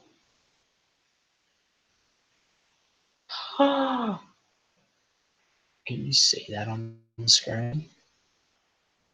I'm not going to click on it, bro, because I think your number comes up on the screen.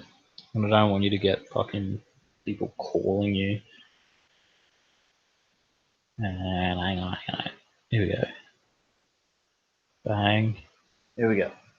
No one's that good. This quality is not that good. So no one can really see it. One day I'll work out the camera and shit.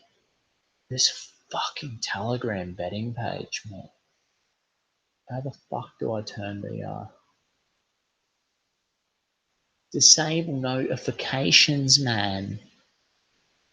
I'm fucking disabling the notifications on that, man. Telegram page.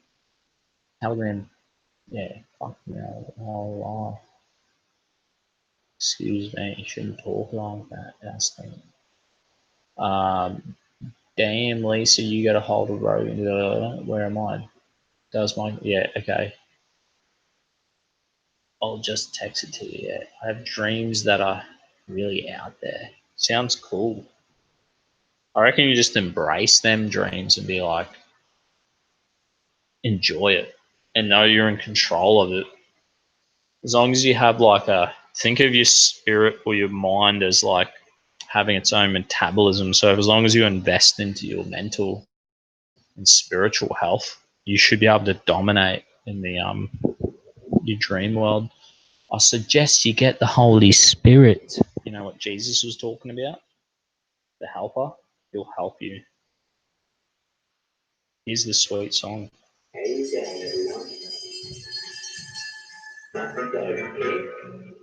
think it's about time we push back the PC culture and just brought back a bit of normality to this world.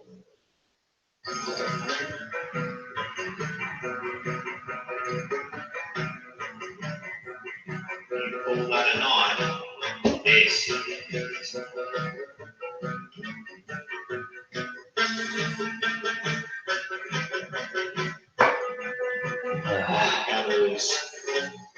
Spiritual power.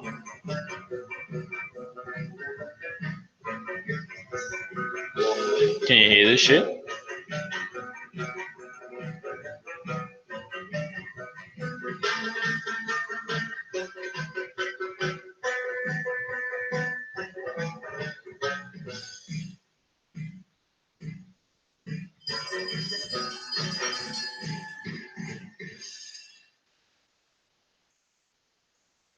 That was fucking badass.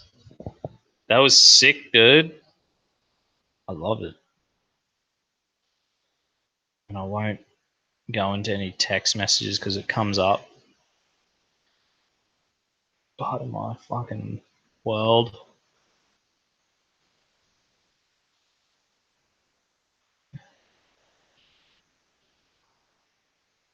I might have to start doing short little 10-minute videos again, like little clickbait ones to grow my channel, eh? Thanks for the Regal G, $5. Thanks, brother. I'm doing another shot. That shot wasn't for you. That was for my personal pleasure. So I'll do another one there, you know? Have another shot. I've almost drank a whole bottle here. I'm getting fucking close. God bless you, mate.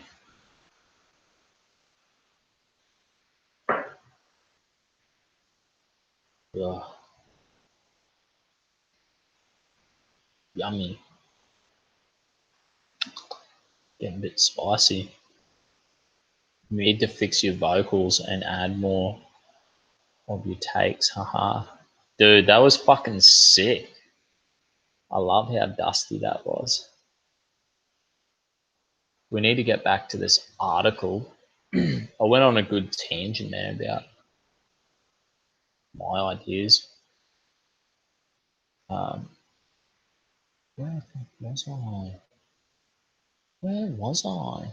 Okay, we're back to this Area 51 Bob Lazar article. But the reason you may have heard of Area 51 is because of Bob Lazar. Fuck off. Everyone knows about Area 51. They talk about us like we're all stupid, these journalists. Because the only people who have read or fucking listened to anything is a stupid idiot journalist. Fuck off. I knew about Area 51 when I was a kid in New Zealand. Riding around my bike at 12 o'clock at night looking at the stars, where you can actually see the stars because there's no people around. It's like nowhere. In the freezing cold, man. About 30 years ago, Bob Lazar told reporters of it. He was I think I already read that bit. Anyway, they were trying to back engineer a downed alien spacecraft, and that he's wrong. He obviously didn't listen to the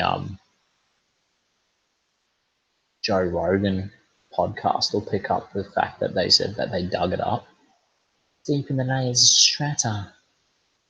That reporter was George Kipp, a Channel 8 Kipp and his news director at the time. Bob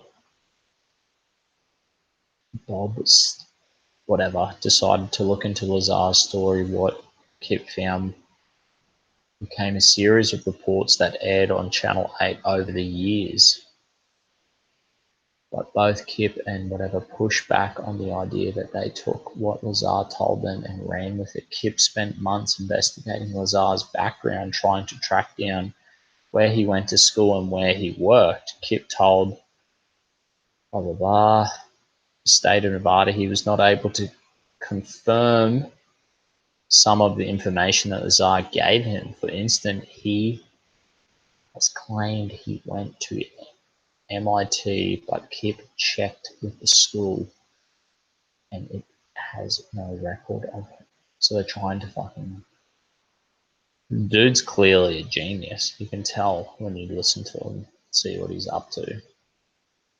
He knows what he's talking about. Lazar also claimed to work at Los Alamos National Lab, but when Kipp asked Los Alamos, this is another stupid article where they try to undermine the guy. I'm too pissed. I'm a bit too out of control there, man. This guy's just a loser journalist who's trying to undermine Bob. Trying to undermine Bob, baby. Bobby's a top lad, eh? He knows what he's on about. He's having a good crack at this world.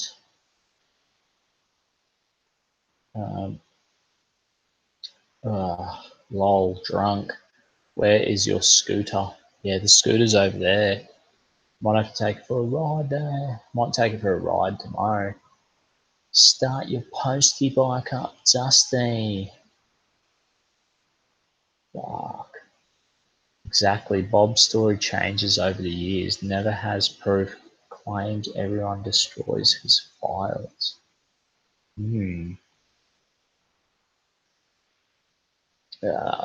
Probably can't pronounce it sober, let alone a bottle of moonshine in. I can't pronounce shit sober. You just get the lizard tongue. Ugh. No, I mean, man. Probably won't start the postie bike because I'm too pissed. I'll be like, wah, and then you know what I'll have to do? Take it for a strap. I'm too fucking maggot, so don't tempt the old Don't tempt yourself, Duspo. Don't do it, lad. You know what I mean? You just don't fucking... What time do we start? And we're 3 hours and 15 minutes into this fucking lizard story.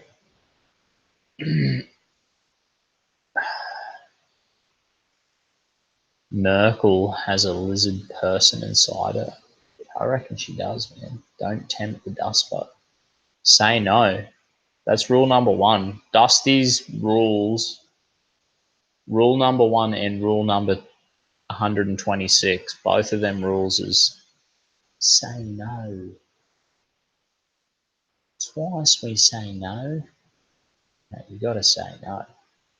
If you fucking don't know how to say no, you're fucked in this world. You're like getting blown in the wind, mate. Anyway, I reckon Dustbo might have to call it a night. It's 3 hours and 15 minutes. That's pretty fucking epic. It's a pretty epic fucking... What the fuck have I done here? Have I fucked this? Have I? I'll just read. I think that's the last amount of comments. Thanks for tuning in, everyone. Thanks for donating me. I didn't say write it. I only said start it up. Yes. Don't shake the Coke can, brother. It's all good, my friend. Yeah, no, all good, bro. I'm just too pissed and I'll be tempted to write it. Not your fault. I still love weed. This next dabs for you, Dusty. Bye-bye, everyone. See you, Evelyn. I'm nodding out, but much love, friend. All right, I'm going. Thanks for tuning in, everyone. I fucking went as long as I possibly could. Probably won't drink anymore. I've had my fill tonight. Go watch some fucking alien conspiracies and shit like that. Deepen my knowledge. Know what I mean? All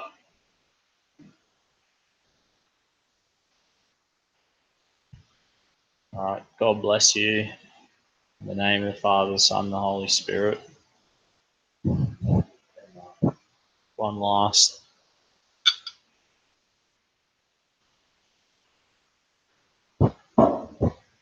shot. Bubba Gump.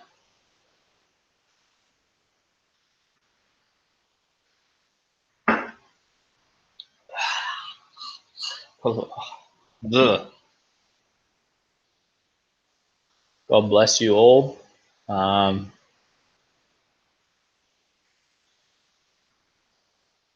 the fuck am I?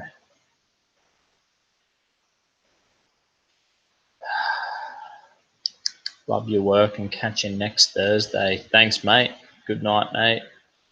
That was entertaining. Thanks heaps. The world would be a better place with more Dusty Bogans. Amen. Cheers, everyone. Thanks so much. God bless you all. And I'll catch you Saturday. My Saturday, I think that's Friday afternoon for Americans. Dusty Wave Radio. Cheers, eh?